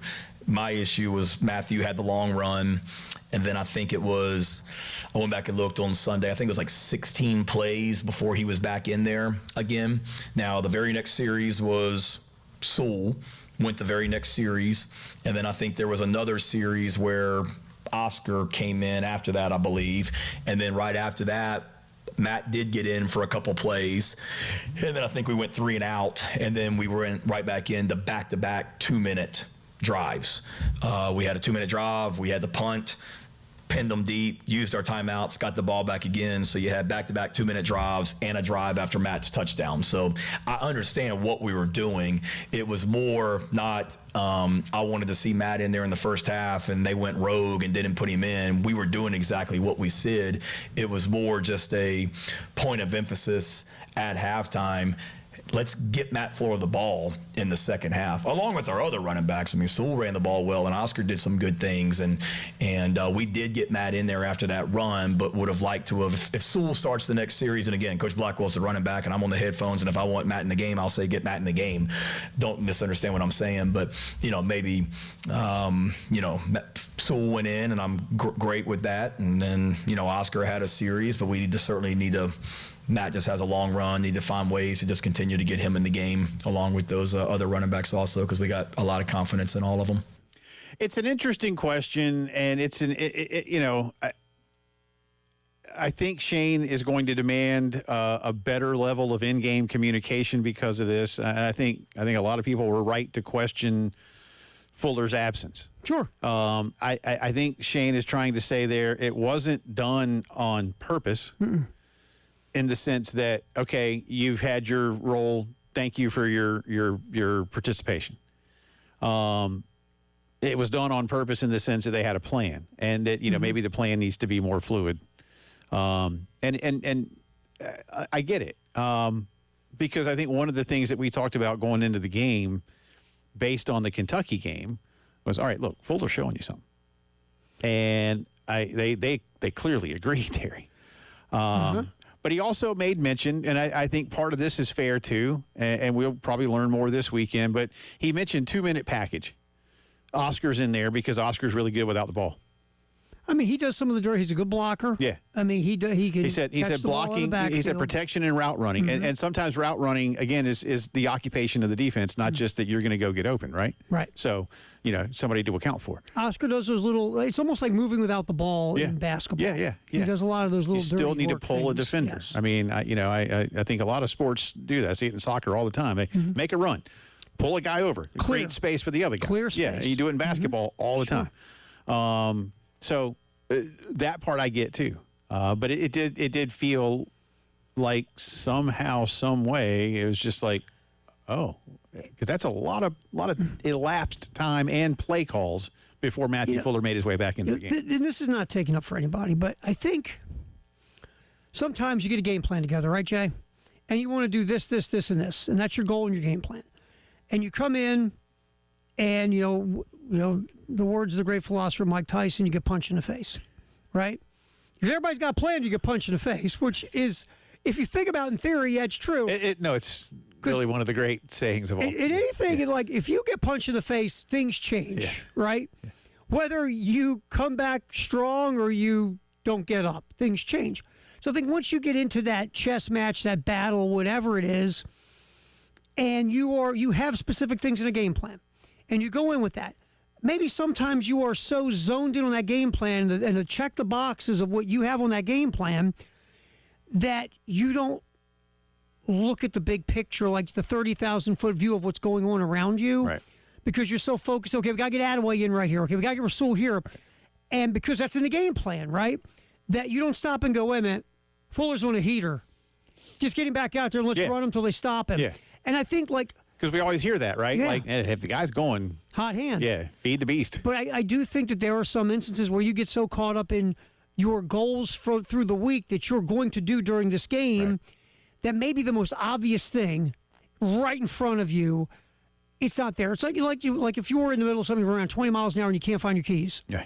Where are my keys? Can't find my keys. And you open up drawers and you're flipping things upside down. Of course, it always works this way. Your significant other walks in and goes, oh, they're right there. Yeah. Or why? They're in your pocket. Right. I can tell you one real quick. My girlfriend will kill me, but she's not here. She was looking for her phone, right? She couldn't find her phone. And she was in a hurry, and she had the shirt, and she just slipped it inside the shirt real quick. Well, her phone ended up sliding into her bra. And she was looking all over the damn house for her phone. And finally it was, I hear this laugh, right? And she's laughing, and she can't even talk. Right. And she just goes, puts her hand up, hold up, and she pulls her phone out of her bra. And she holds up. She goes, that's where my bleeping phone was the whole time. Nice. She looked for 15 minutes. So, Sure. so maybe Mike Shula's phone's in his bra is what I'm trying to say, Jay. I'm saying Mike Shula's phone might be in his bra, and sometimes that obvious thing isn't there. Yeah. Maybe that's a question for next week's presser. Hey, Mike, you ever put your phone in your bra? Yeah, I'll let you ask that one. So I guess I'm just saying, and every coordinator's different, right? Some guys are more to the instinctive feel of the riff of the game, and they kind of call by feel, and they call by moment. And some guys, I got boxes I'm checking. And it could be as simple as you're checking your boxes, right? And everybody goes, well, why didn't that guy get in there quicker? And you start to go, oh, yeah, that might have been, I was checking boxes. My phone was in my bra. I'm sorry.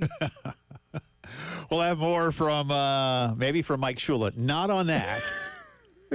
That question did not get asked today, but we'll do that coming up for you as part of the Gamecock Notebook in just a little bit. We'll do a little J or nay and update you on Start Bench Drop today. Again, Start Bench Drop, these, as I say, delicious, wholesome, and nutritious State Fair foods. Corn dog, elephant ear, Fisk fries. Have fun with that. You're listening to the postgame show.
All right, Jay or Nay time coming up here in just a second. Welcome back in. I'm Jay. He's Terry. Top of the hour headlines coming up at 5. And Gamecock Notebook right after that with some sound from the coordinators who spoke earlier today. Also having fun with a fair food edition of Start Bench Drop. Corn dog, elephant ear, Fisk fries. We're being specific to the Fisk fry folks. Again, no alliteration is intended when I say that. The Fisk fry people. There you go. Better. Let's see. Again, our own Justin Hall. Start Fisk fries. Bench the elephant ear. He likes the powdered sugar and strawberry, he says. Cut corn dogs before the first preseason scrimmage. Wow. Wow. Justin does not like corn dogs. You don't even take the field corn dog. Wow. Man. All right. That's not a hard drop. That's paying the buyout for the corn dog and everything. Guess so, man. Whew. Wow. All right. Robert says, start the corn dog. Bench the Fisk fries only if they're fresh. Well, of course. Mm-hmm. I mean, they gotta be fresh. yeah. I mean, that's the beauty of going to Fisk fries. I mean, they're always fresh. You got that person with the Popeye forearm cutting the potatoes. Yeah. He says, toss elephant ears. If I eat one of those, my foot will fall off.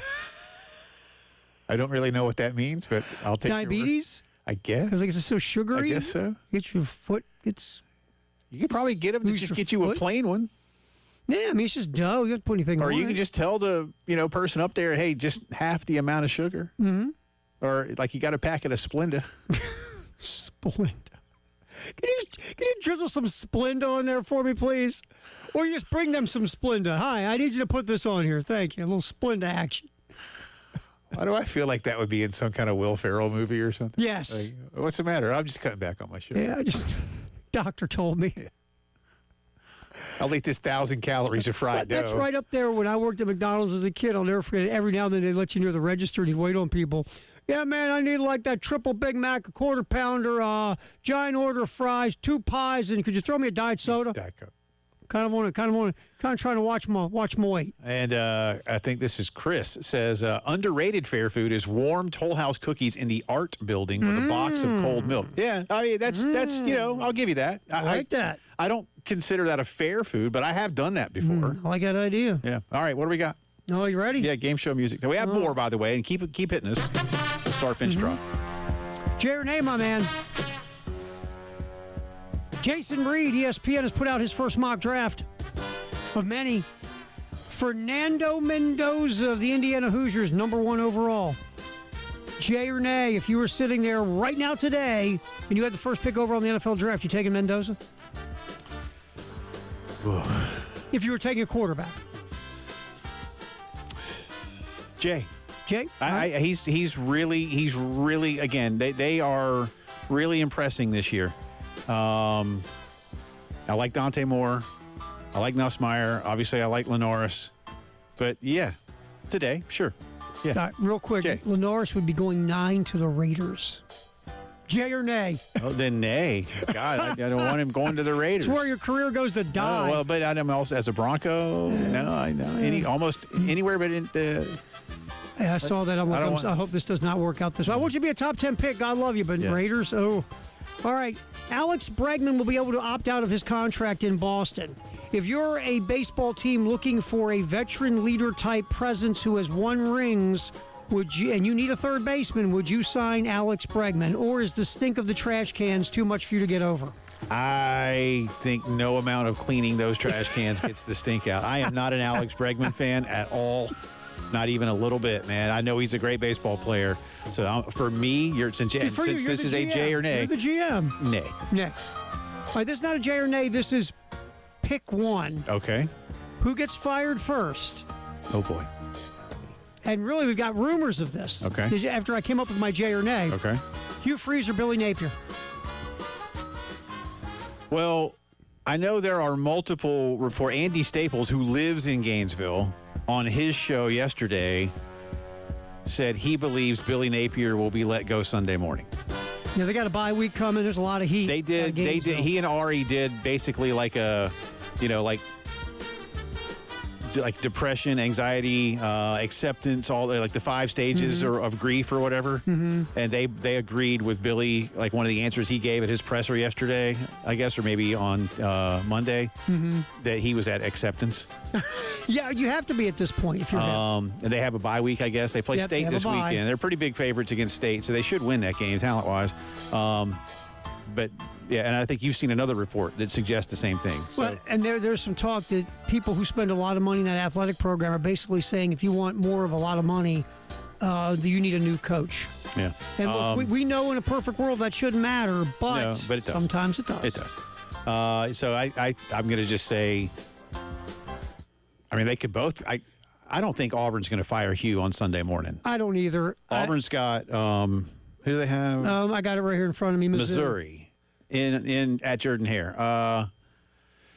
Yeah, that's Napier. Yeah, I did this and I saw the report after I came up with the JRD. I'm like, geez. Yeah. I said, screw it, we're going to keep going with it. Yeah. But yeah, I feel like Billy won't survive the weekend.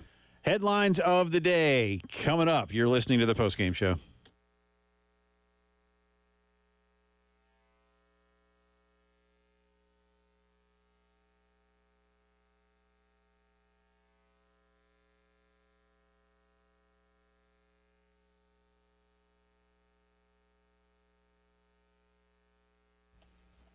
I'm sitting here right now looking at the really cool website for CHW Cabinetry, and you can do that. You can just go to chwcabinetry.com.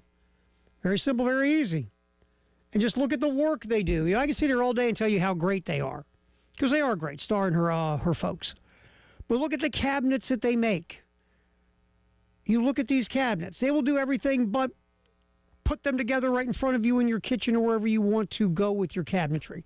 CHW Cabinetry's outdoor dreams, indoor dreams. They have photo renderings, realistic photo renderings to take you from beginning to end in your journey to put the cabinets in your home. And it could be your pantry, your kitchen, your dining room, your bedroom, your bathroom, your living room.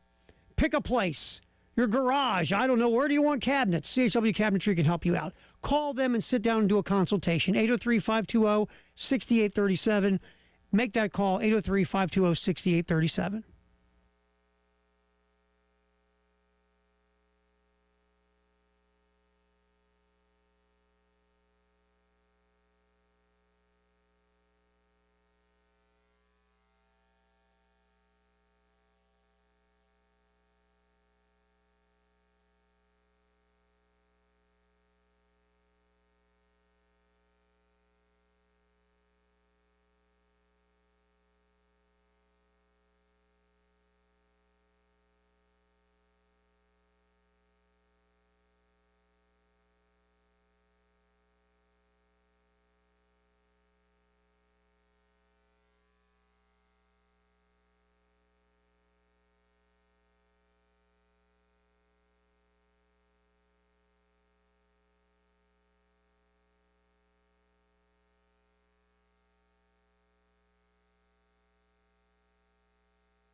Quick check on the traffic accidents. Emmanuel Church Road at Platte Springs Road. Monticello Road at Columbia College Drive.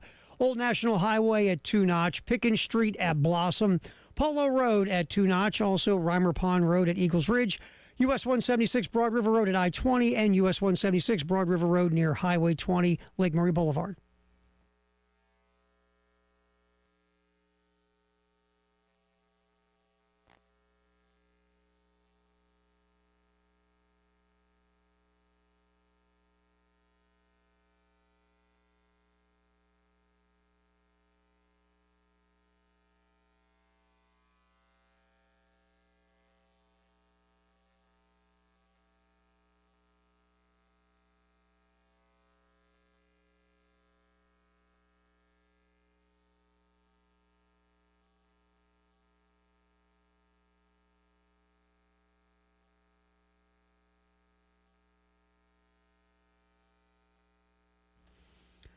Quick check on the traffic. We got some accidents. Monticello Road near Columbia College Drive. Also Old National Highway at Two Notch. Polo Road at Two Notch as well. Reimer Pond Road at Eagles Ridge. US 176 Broad River Road near I-20 and US 176 Broad River Road near Lake Murray Boulevard. That's the rundown of the accidents so far on the roads. We'll come back 5 o'clock news from Integrated Media. And do not forget tonight, Carolina calls at 7. No, it's tomorrow night. Carolina calls at 7 with Shane Beamer, and Thursday Night Football. That is tomorrow night on the game.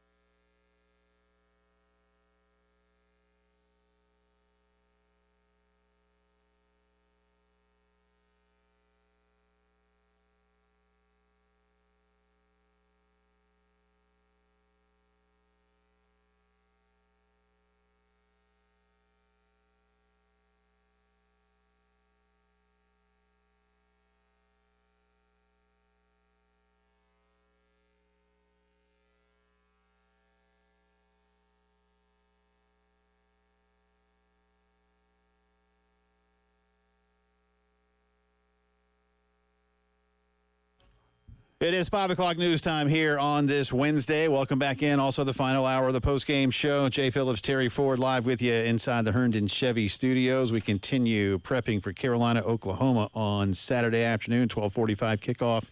Gamecocks 5.5-point home underdogs. And, of course, the big news still swirling around the program is the dismissal of offensive line coach Lonnie Teasley. Sean Elliott will step into that role. And we talked a lot about it yesterday, but didn't get to this cut yesterday either.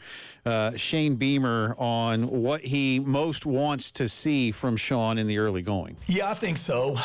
It's a little bit of both, Rick. There's physical things from a technique standpoint. Now, how we line up and block the inside zone play, or how we line up and block the counter play, as far as who's blocking who, that's not going to change. The techniques you use to make those blocks, there's some things that maybe Sean believes in a little bit more so than Lonnie did. And there'll be some changes from a physical standpoint with that. Yes, some terminology, the mental aspect of it, there's no question about it. Trying to, calls on the offensive line, whether it be protection, run game, that Sean's more comfortable with, that we're not asking our guys to learn a new offense, but little tweaks mentally for sure. And then I think just coaching is teaching. I believe that, a great coach is a great teacher, and being able to, there's a different voice in there and there's a different style of teaching. And I think that will help the mental aspect of it. There's no question about it. Not that Lonnie wasn't, but just I tell our coaches all the time, just find, if a guy's not getting the material, you got to find a different way of teaching it. Maybe it's drawing it on the board. Maybe it's individual meetings. Maybe it's a PowerPoint. It's video. It's whatever it might be. You got to find different ways to connect with guys. And I think Sean, just a different voice, and maybe saying the same thing, but just a different way of saying it, or a different message, and trying to make concepts even more simpler for them, doing the same thing, but just, saying it a little bit differently, if that makes sense. So as basically Shane says there, we're not going to reinvent the wheel, but something is missing. And we talked with David Cloninger earlier about his interpretation of what he got out of what Shane had to say about this, Terry. And in so many words, David was funny about it. I got a real hunch that the pre-snap stuff is going to end. I know. Because Sean's got away. And maybe that's it. Maybe – I don't know. Mm-hmm. Ask me again after the game, right? Right. That's how we can begin to tell if there's differences. And expecting massive instant turnarounds and returns on this, I think, is unrealistic. Well, it's been so bad in some instances, and we've been joking about it, but really it's not a joke. If you can get through this game without pre-snap penalties, or only a couple, that's a win. Let's just be honest. Then you build from there, right, Jay? If everybody can go on the same snap count at the same time, I have never heard the term illegal snap so much in my entire life. Right.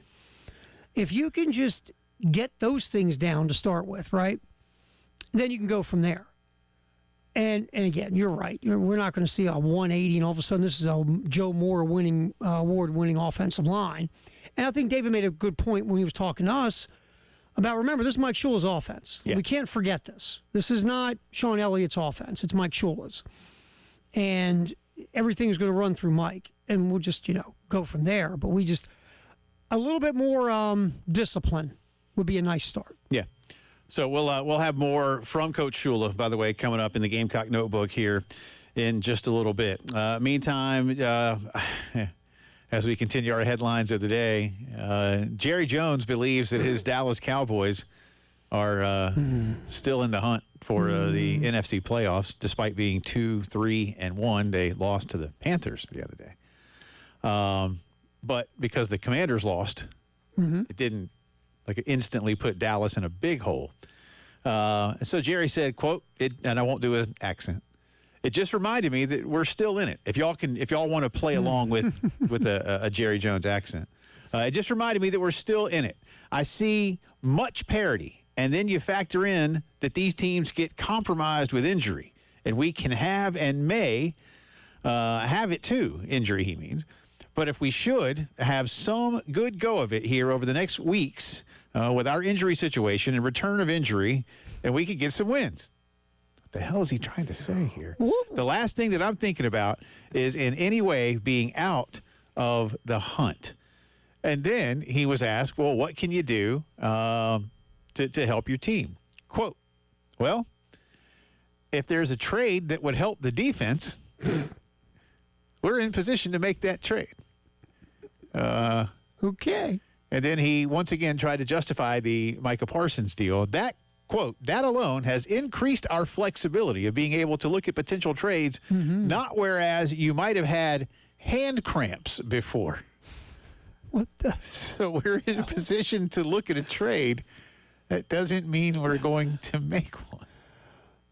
End quote from Dallas Cowboy general manager. Yeah, I was going to say, thank God that guy's not in charge of it. Jerry Jones. Wow. Just wow. Wow. I just don't have words. I don't have words. What the hell does he mean with hand cramps? I guess What does that was even Micah mean? Parsons a hand cramp? What does that I guess mean? Micah Parsons was a hand cramp, and now you got rid of your hand cramp, and now you got flexibility and feeling in your hand where you don't have a cramp anymore. That's Micah Parsons. I got nothing for you, man. I don't know. I like to think if we're not as injured as they're injured, and they're injured more than we're not injured. I was like, what are you trying to say here, sir? So I guess if the Commanders, Broncos, Cardinals, Raiders, Eagles, Chiefs, Lions, Vikings, Chargers, Commanders, Giants all are more injured than the Cowboys, they have a shot to win some games. I guess so. By the way, how about that schedule? But he continues to want, I think, himself to believe, yes, but others, right, that trading Micah Parsons before the season was the right thing, the best thing for the Dallas Cowboys. You know what? Do you have a friend like this, or just someone? They just keep saying it over and over again. So you'll just you speak it into existence. Down. Yeah, you're going to speak it into existence. It just wears you down. Yeah. Right? Yeah. And I think that's Jerry Jones on Micah Parsons. I think it is. It's just to the point of wearing you down. I think somewhere in his mind he did understand, probably within seconds of like, everybody putting pen to paper. Oh. And then immediately going, well, gotta go turn this one around. I mean, yeah. Look, like what he's saying. Well, we wouldn't have been able to make it, bro. If you had Micah, you wouldn't need to make a deal. All I know is this. That's the thing. Remember how? And I call Jared bro all the time. Well, you guys are tight like that. Yeah. You go, hey, bruh. Yeah. You get the BRUH. You're so tight, bruh. That's right. Look, the pass defense last year with Micah Parsons off the field was ranked like 45th in the NFL, and there's only 32 teams. So your pass defense, you had evidence last year without Micah Parsons chasing quarterbacks around. Your pass defense was abysmal. Right. So you traded Micah Parsons. Now you know what your pass defense is? Worse.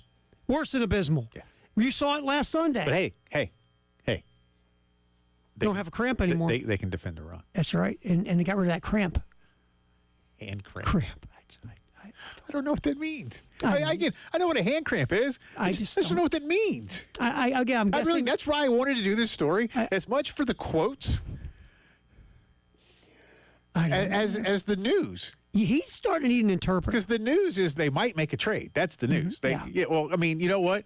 31 other teams might make a trade. Right. So that's not really news. No.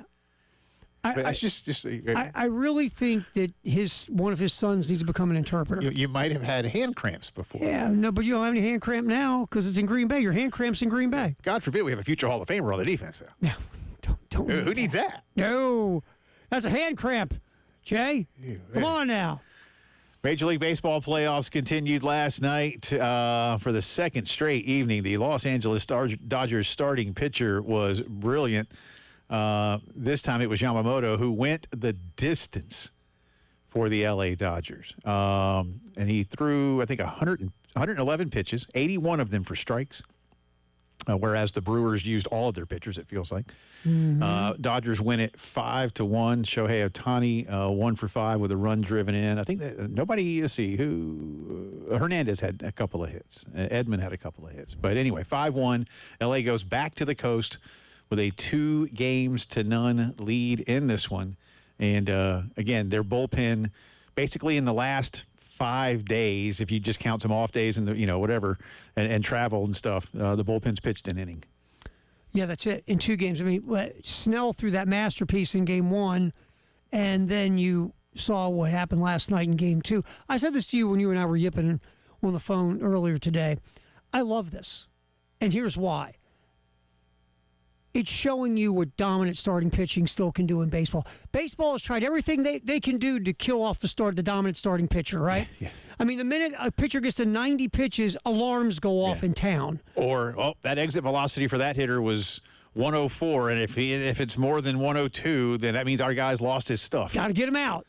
And, I mean, agents are sitting by the manager. You know my guy's at 75 pitches, right? Look at his contract. And again, it's my theory, nobody else's. But I think one of the reasons why Major League Baseball's postseason has gotten so kooky is you've taken away the dominant starting pitcher. And bullpens are so unpredictable because, again, just the makeup of a bullpen is unpredictable. You're relying, instead of one guy, you're relying on multiple guys to make sure they do their job every night. Right. And that, again, it works sometimes it doesn't. But when you have dominant starting pitching, Jay, like the Dodgers had in Game 1 and 2, guess what? Yeah, you ain't doing shape. Jack. They're off tonight in the National League. Dodgers have not decided who starts tomorrow. Whispers that it might be Shohei. We shall see. Blue Jays and Mariners back at it tonight with Seattle leading the American League Championship Series 2-0. First pitch from way out west will be tonight just after 8 o'clock. Continue our integrated media headlines of the day. The Big 12 has fined both Kansas and Texas Tech $25,000. This for throwing tortillas on the field, a tradition that has now been banned by the Big 12. I'm going to read here from Dave Wilson, who covers the Big 12. The rowdy scene at AT&T Stadium, that's Jones AT&T Stadium in Lubbock, led to a post-game dust-up between Coach Lance Leipold and Red Raiders head coach Joey McGuire, with Leipold chastising McGuire for fan behavior. McGuire can be seen telling the Kansas coach, "I can't do anything about it. You want me to do something bleep about it?" In comments, Leipold complained that officials should have done more to stop fans from throwing the tortillas. Well, I'll be honest with you. But he did say, in all seriousness for a second, that there was also apparently somebody threw a pocket knife. Well, see, that's a different animal. Now, I do hope the pocket knife was at least folded. Yes. Otherwise, that's assault. Yes. You cannot throw an open pocket knife. Yeah, I don't know who wants to do something like that. Yeah, the pocket knife thing aside, the tortillas, I mean, I know for a fact, I had a friend of mine had a severe head injury by getting hit by a tortilla. But $25,000 each. And apparently the Big 12 says the pocket knife did not get thrown from the stands. I don't know what that means. Well, I don't know what that means either. Other than there's a lot of people that are on the sidelines. Throwing pocket knives, I don't know. But look, I get Leipold's frustration to a point, but McGuire's not jumping up and down holding up tortilla signs. Y'all throw stuff. Come on now. Let's pitch some tortillas. I mean, don't yell at him. Go yell at the officials. And finally, in our headlines, congratulations after 21 seasons, and really, if you want to go 23 for his 2 years at South Carolina, Brad Guzan has retired from professional soccer. He featured Terry in 546 professional matches. including more than 200 during his time in the Premier League and 300 in MLS.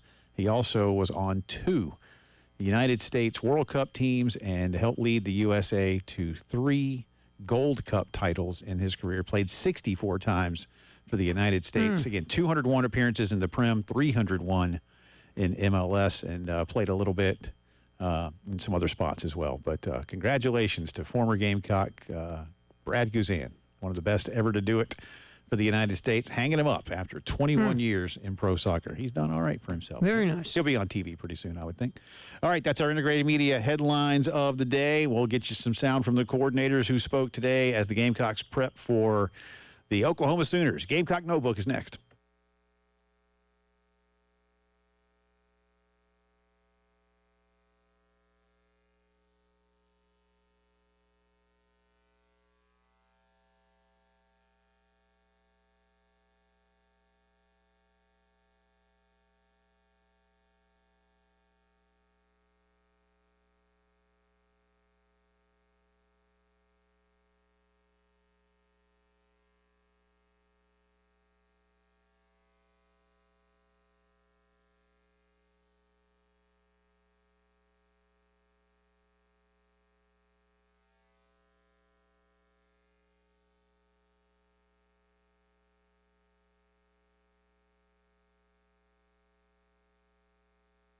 Integrated Media ready to help you out when it comes to all things home theater, and not just that, but home technology. Listen, home theater speaks for itself. You guys all know what home theater means, right? Nice big TV, great sound, maybe a subwoofer to break some windows or at least rattle the cage a little bit.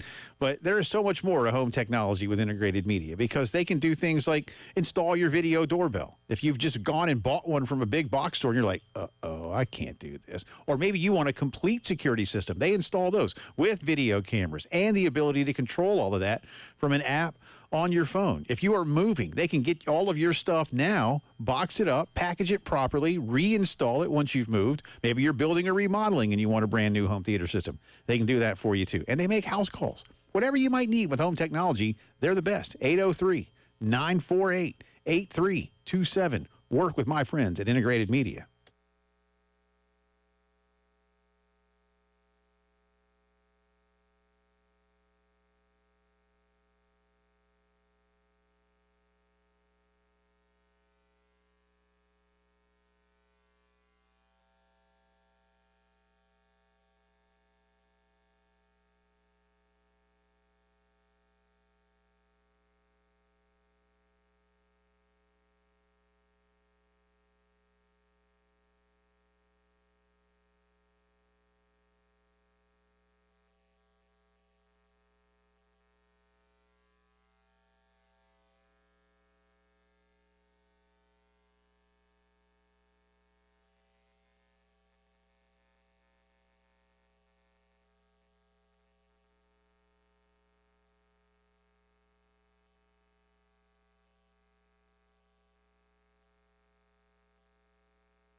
Yeah. It is indeed Gamecock Notebook time here on this Wednesday. Jay Phillips and Terry Ford with you. Start bench drop today. Favorite food, corn dog, elephant ear, and very specifically the Fisk fries. A lot of you have weighed in. We'll get some more of those throughout, but have time to hit me up on Twitter with those or send us Firehouse Subs text line, 803-404-6100. Corn dog, elephant ear, Fisk fries. Alphabetical order is how we give it to you. You know where you're going? I do. So do I. I do. I do. In fact, for me, it wasn't so hard. But yeah, I'm pretty clear. And I do. And here's the thing: I would have made it even harder for myself if I had included the mini donuts instead of the elephant ear, because then I wouldn't have dropped anything at all, which might give away where I'm going, but not quite. But yeah, I know where I'm going. Those donuts, dude, they're the bomb. Ridiculous. I you mean, can pop like 50 of them and just sit there. Yeah. It's sinful. Phenomenal. It's phenomenal. Yeah, I'm with you. I think gluttony is one of the 7 deadly sins. Yes. Well, I raised my hand. That's what the fair's for. Exactly. Yeah, I'll repent later. All right, I'll tell you what. We had David Cloninger on earlier, so Terry says we're just going to toss it to David. And he starts off the Mike Shula presser, the offensive coordinator from USC, talking to the media, and David Cloninger gets it rolling. How's it going, Mike? Hey, David. How frustrating is it when you guys got a pretty good drive going and then penalty happens and it kind of, I'm not sure if reset is the word you have to use, but just how much do you have to change what you're trying to do play calling wise after that penalty? Yeah, it's hard, and that's probably more so than anything else has been our biggest negative on offense is we've been able to move the ball and then just so you have to. You just got to keep coaching it and just keep, whether or not it's a pre-snap penalty or just any kind of negative play, you got to, and then in general, as a play caller, you got to try to figure out how you get back on track where you can get to third down manageable or, come up with a play that gets you out of that situation. And if it happens in field goal range too, then you're looking at those scenarios where you're okay, yeah, you want to get the first down, but if you don't get the first down, then you want to at least try to get into field goal range. So yeah, unfortunately, all those situations aren't what you want to be in. So you just got to keep coaching, and whether or not they happen to be in the fringe area or in that field goal area or backed up, either way, you got to eliminate that and coach and as hard as you can on correcting those things and then building on the good while you're doing it, because we are doing some good things. We just, I would think any offense would probably be saying the same thing. You just got to stay out of those negative things and those long yardage situations. Hey, Mike, can you take us through the 4th and 4 play call in the fourth quarter there? Why was that the play call, especially when LSU's running a tight man coverage there? And what was like the reads on the play and whatnot? Yeah, I'm not going to get into specifics on that. We have plays where we think that are going to be good plays in that situation, and we call them, and hopefully we can, go make a play. They have good players too. So unfortunately, we came up short there. For you personally, when you're calling a game and the first couple possessions go by and you kind of get a sample size what the defense is doing, how much do you kind of stick to the normal game plan, or how much of this is kind of improvising throughout the course of the game? Well, I think you do that all the time as when you're calling plays. Yes, you have an idea of what you want to go into the game with, and sometimes you might tweak the first play. Sometimes you might change the second play. It just kind of depends on circumstances, on what you've seen on tape and what you're anticipating compared to what you're getting out there. So, and sometimes we have early ideas, and people call them openers. People call them. We don't really script the very first 15 plays, but we have things that we think are going to be good, and you want to call your good stuff. Obviously, early, you don't want to wait and call that, but you have to have the ability and have the flexibility to adjust, and then have other things off the stuff that you call, or as you circle back, hey, do you want to call it again? Do we want to call the same exact play? Do we want to call that play out of a different formation but still run the same play, or do we want to have something off that? Anytime coaches let go from the staff during the season, how much does that add to the pressure for you and other coaches on the staff? And obviously you guys have plenty before a situation like that, but can you kind of quantify what that might mean for you guys? Well, yeah, it's personally it's heartbreaking, and we all feel we all have to take ownership, and but I mean, as far as the the pressure, no, there's, whatever you want to use the word for pressure, every week it's the same. You have to get yourself ready to go play. And there's good teams that you're playing, regardless of the circumstances, where you play, when you're playing, who you're playing.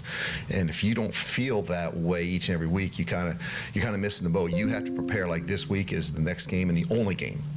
And if you call it pressure, or if you call it excitement, if you call it fun, it's all of the above, those things. But you have to be so dialed in where you can't let, if you're worried about other things, things outside other than like what you're supposed to be dialed in on as soon as the game's over on Sunday, on Monday, on Tuesday, then you're really kind of cheating yourself and the guys around you. You got to be, we have a certain schedule each and every week that with some flexibility based on when we play games, but there's so much work to be done and to get yourself ready as a coach and then get your players ready to go perform the best. So you really, it's a test and it's easy to do when you're winning, but you got to be locked in and know that you got a bunch of guys around you that are doing the same thing. And we have that here and we have that atmosphere here with our coaches and our players, and guys are, they continue to be dialed in, and our players do everything we ask them to do. They practice hard. They have fun out there. They're frustrated because we haven't won, and yet they're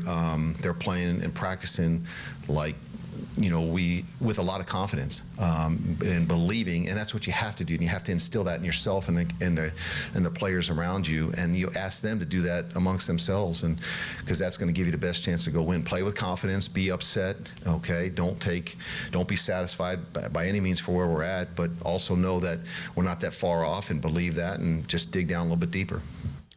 We're not that far off. I think he's right. And that was Mike Shula from earlier today. I say often, Terry, and I have, since you and I have been working together, and I've said this in my career, tell me how you lost. Mm-hmm. The reason that Shane Beamer is here is because South Carolina was not just getting beat. They were getting beat. Mm-hmm. And Shane's been beaten a couple of times, even this season and last season against Mississippi. This year, Vanderbilt. I think there's extenuating circumstances in those games, but, you're not. In your other two, again, with half of the fourth quarter left, you're in a one-score game with the ball. So, that's not – I'm not here to say, so, hey, don't sweat it. Mm-hmm. But I think Mike's point there is we're not that far off. And it goes back as well to David's question about, the penalties. You're beat. I know I keep banging this drum, and I guess I mean to, but how much are you beating yourself? When I say, tell me how you lost. Mm-hmm. And when you know that on the road you have had procedural penalties that have killed drives or have stalled them to the point, as Mike said and David asked, of having to so quickly pivot to something else when things were working the way you wanted them to. It's got to be frustrating to everybody involved, especially, and I hate to do it this way, but it's not lost on the kids that aren't making penalties, on the kids that are. Yeah. And that's why I asked earlier with David, like, is there anybody kind of getting in there? And look, Norris has made his own level of mistakes. Sure. Everybody's got blame. Shane's not wrong when he says that. But I come back around to my point. Tell me how you lost. You're not losing by 30. This is not that infamous game I talk about in College Station where down 27 points, you made it a 24-point game, right? Right. I mean, you again, halfway through the fourth quarter in Columbia, Missouri, and in Baton Rouge, Louisiana, you were in a one-score game with the ball. Mm-hmm. You controlled a lot of what you could go do. So, did you lose? Yes. Are you getting killed? No. And can you point to a lot of your own mistakes relative to the opponent, or at least in conjunction with the opponent? Right. You can eliminate that. And what are we looking at? That's been the biggest problem, is the self-inflicted wounds, the paper cuts to yourself. Yeah. So is it all about Shula's play calling? No, it can't be. Some, yeah. It goes everywhere, but it's not just one thing. Yeah. It's players, it's coaches, it's everything. But at the end of the day, it's what you're doing to yourself. Yeah. Absolutely. But if you're not interrupting the flow, you got some stats for us, right? That's we got some stats. That's part of the drive around the SEC. Again, on what's going to be an historic weekend in the conference. We'll be back.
Stop-and-go traffic, I-26 westbound between Sunset Boulevard and St. Andrews Road. That's exits 110 to 106.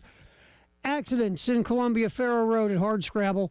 Hope Ferry Road at Sunset Boulevard. West Columbia, I-77 northbound right before Killian Road at exit 22. And also our wonderful long-term construction, I-126 between Hugie and I-26. I-26 between Bush River Road and Old Sandy Run Road.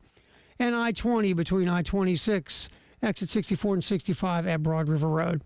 Get back in here and drive around the SEC. Who gives up the most in the least fourth quarter points defensively in the league? We'll get into that and more coming back on the postgame show.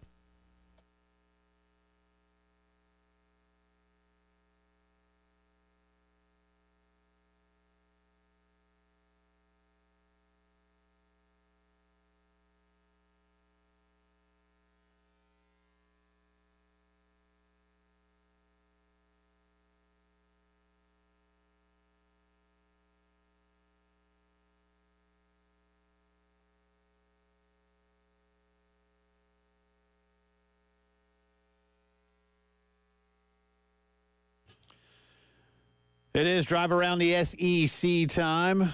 Jay and Terry with you.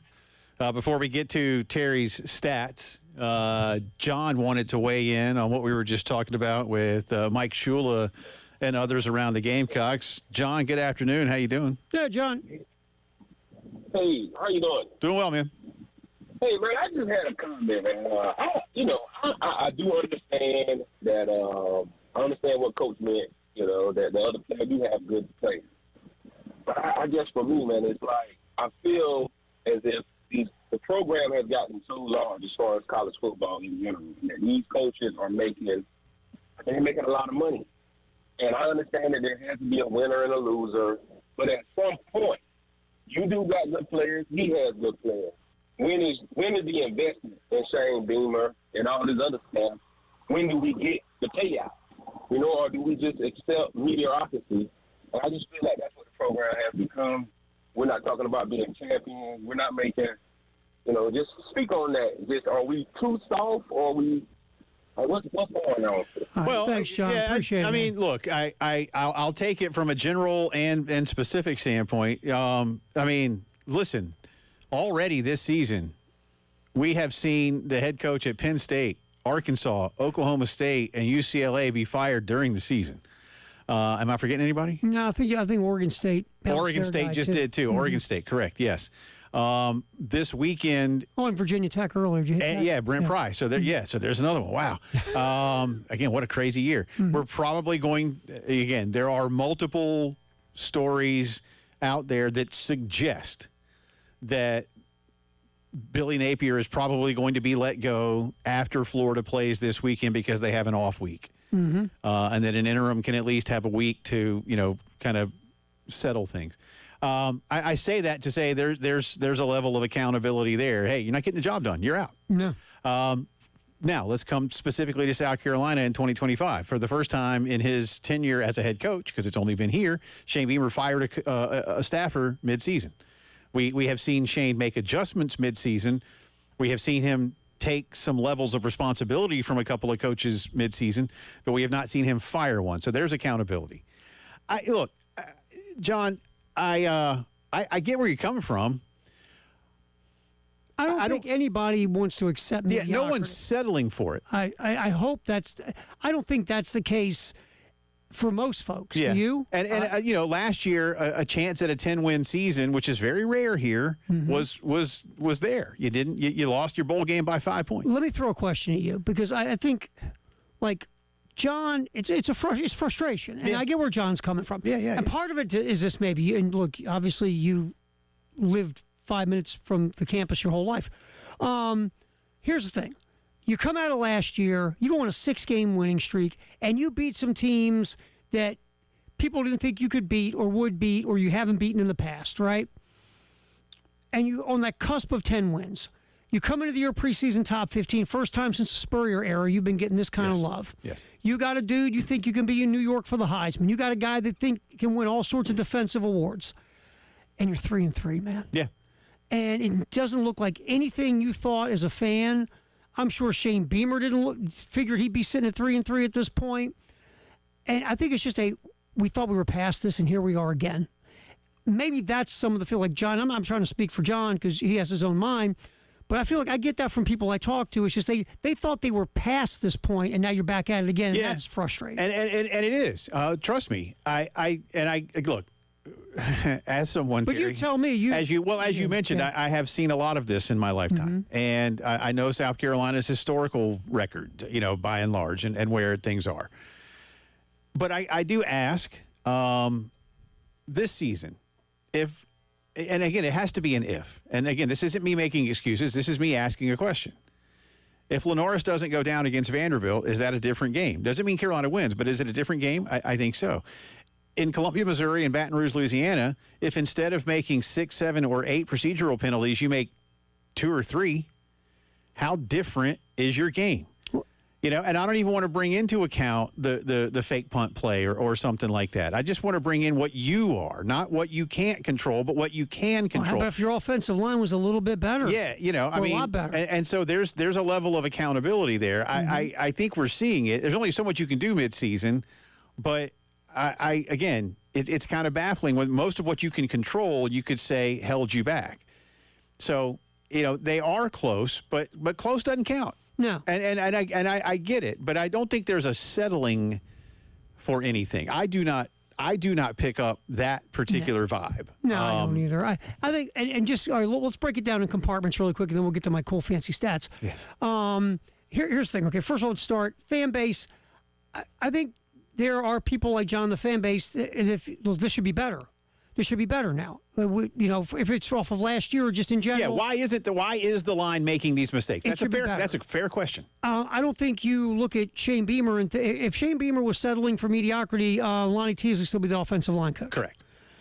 I don't think anyone's settling. I think it's a frustration though when you think you reach a certain level and then you fall back to where you didn't think you would be. Correct. And I think that look like you beat Missouri last year and bleep they got you this year. You thought maybe I got past this. And then you saw that run you went on. A&M, you haven't beaten A&M that much. You whooped them here.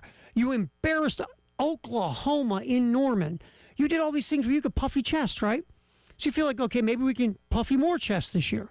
And now you're sitting at 3-3, and it's been disappointing. And you're like, well, I didn't see this coming again. Does that feel right? It does, yes. And I think to add to what John is saying about those mistakes, because again, I don't make an excuse for saying it's self-inflicted. I think the second part of that equation is this program shouldn't be in a position in year 5 under this head coach where you're making the same kind of really basic fundamental mistakes over and over again, and you know how costly they are. So that's a fair criticism. I don't think it's an acceptance of just being whatever. And let's see, what this offseason brings. And I don't want to wish it away because we still got 6 games left. Plus, you hope a good bowl game. But maybe there is a real step up in some of these things in terms of as Shane said, the teaching part. Well, the last time you had a disappointing season, there were a good amount of changes. Yeah, so we'll see. John, good phone call, and I get where you're coming from. Absolutely, I do, but I don't feel an acceptance of.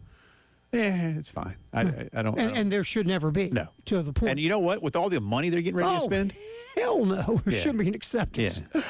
All right, so you brought up, but you asked me a question yesterday because Georgia's defense in the last 3 games has given up 7 points in the second half. Right. 6 second half quarters, only 1 touchdown. That was a junk touchdown. Yeah. Again, when the cheerleaders are playing. Aunt Mamie was on. Aunt Mamie. Leading the way, baby. Yeah. All right, so if you look in the last 3 weeks, no team in the SEC has given up less points in the second half than Georgia. Uh-huh.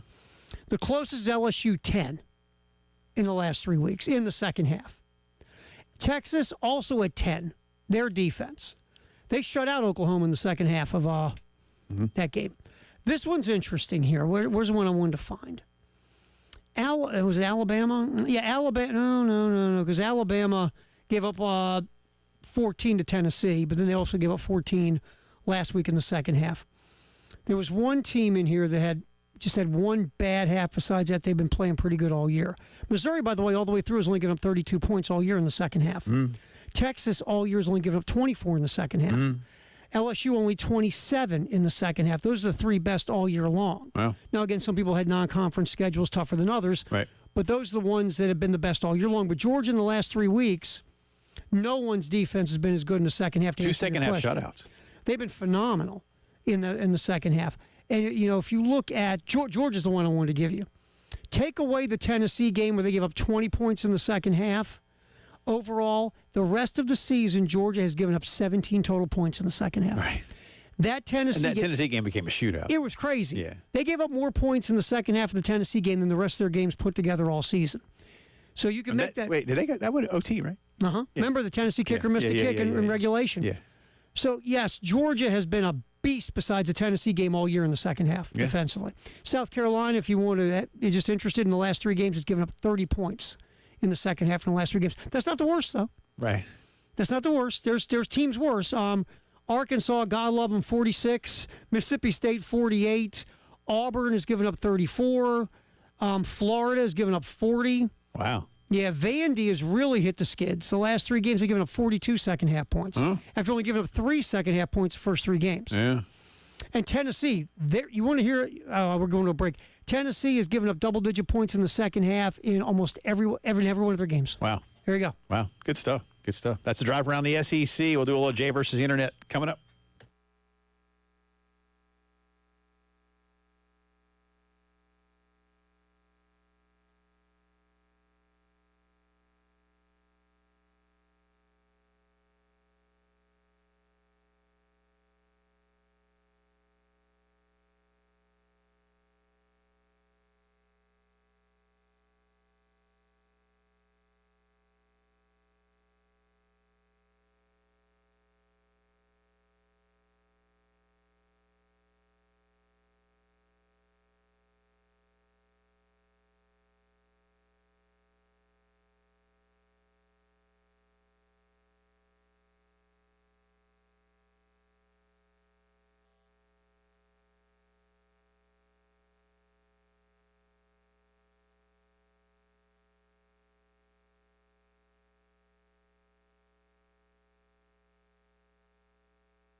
Welcome back in. Final few minutes here on this Wednesday. Jay and Terry with you. Get to Jay versus the internet in a second. Start bench drop today. Again, these delicious, wholesome, and nutritious. I was going to say healthy. State Fair foods. Corn dog, elephant ear, Fisk fries. And we're going official with the Fisk fry people. As you should. Yeah. Let's see, got a couple more. Well, Josh just says, give me 3 corn dogs. So you're dropping a corn dog too. But that's because you've eaten 2 of them, so I guess you just can't have a third. I'm down with that. Steven, start corn dog, bench Fisk fries, cut the elephant ear. Charles, start the elephant ear, bench the fries, drop the corn dog. He says that's the easiest start bench drop in quite a while. Okay. Nice. All right.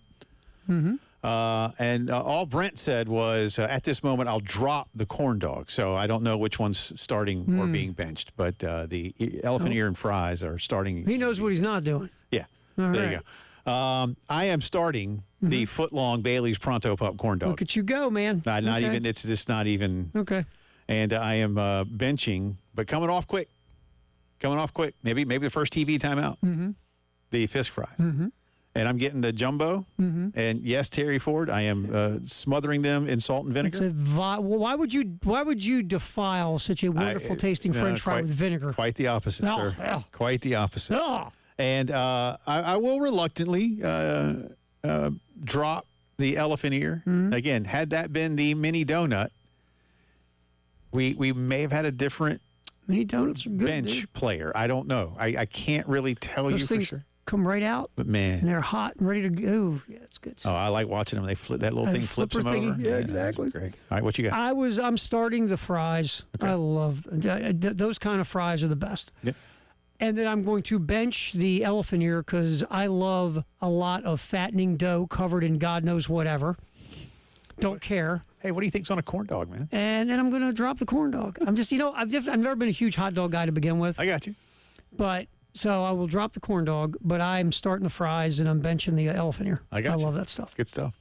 And again, earlier we had a poll question as well that included smoked meats.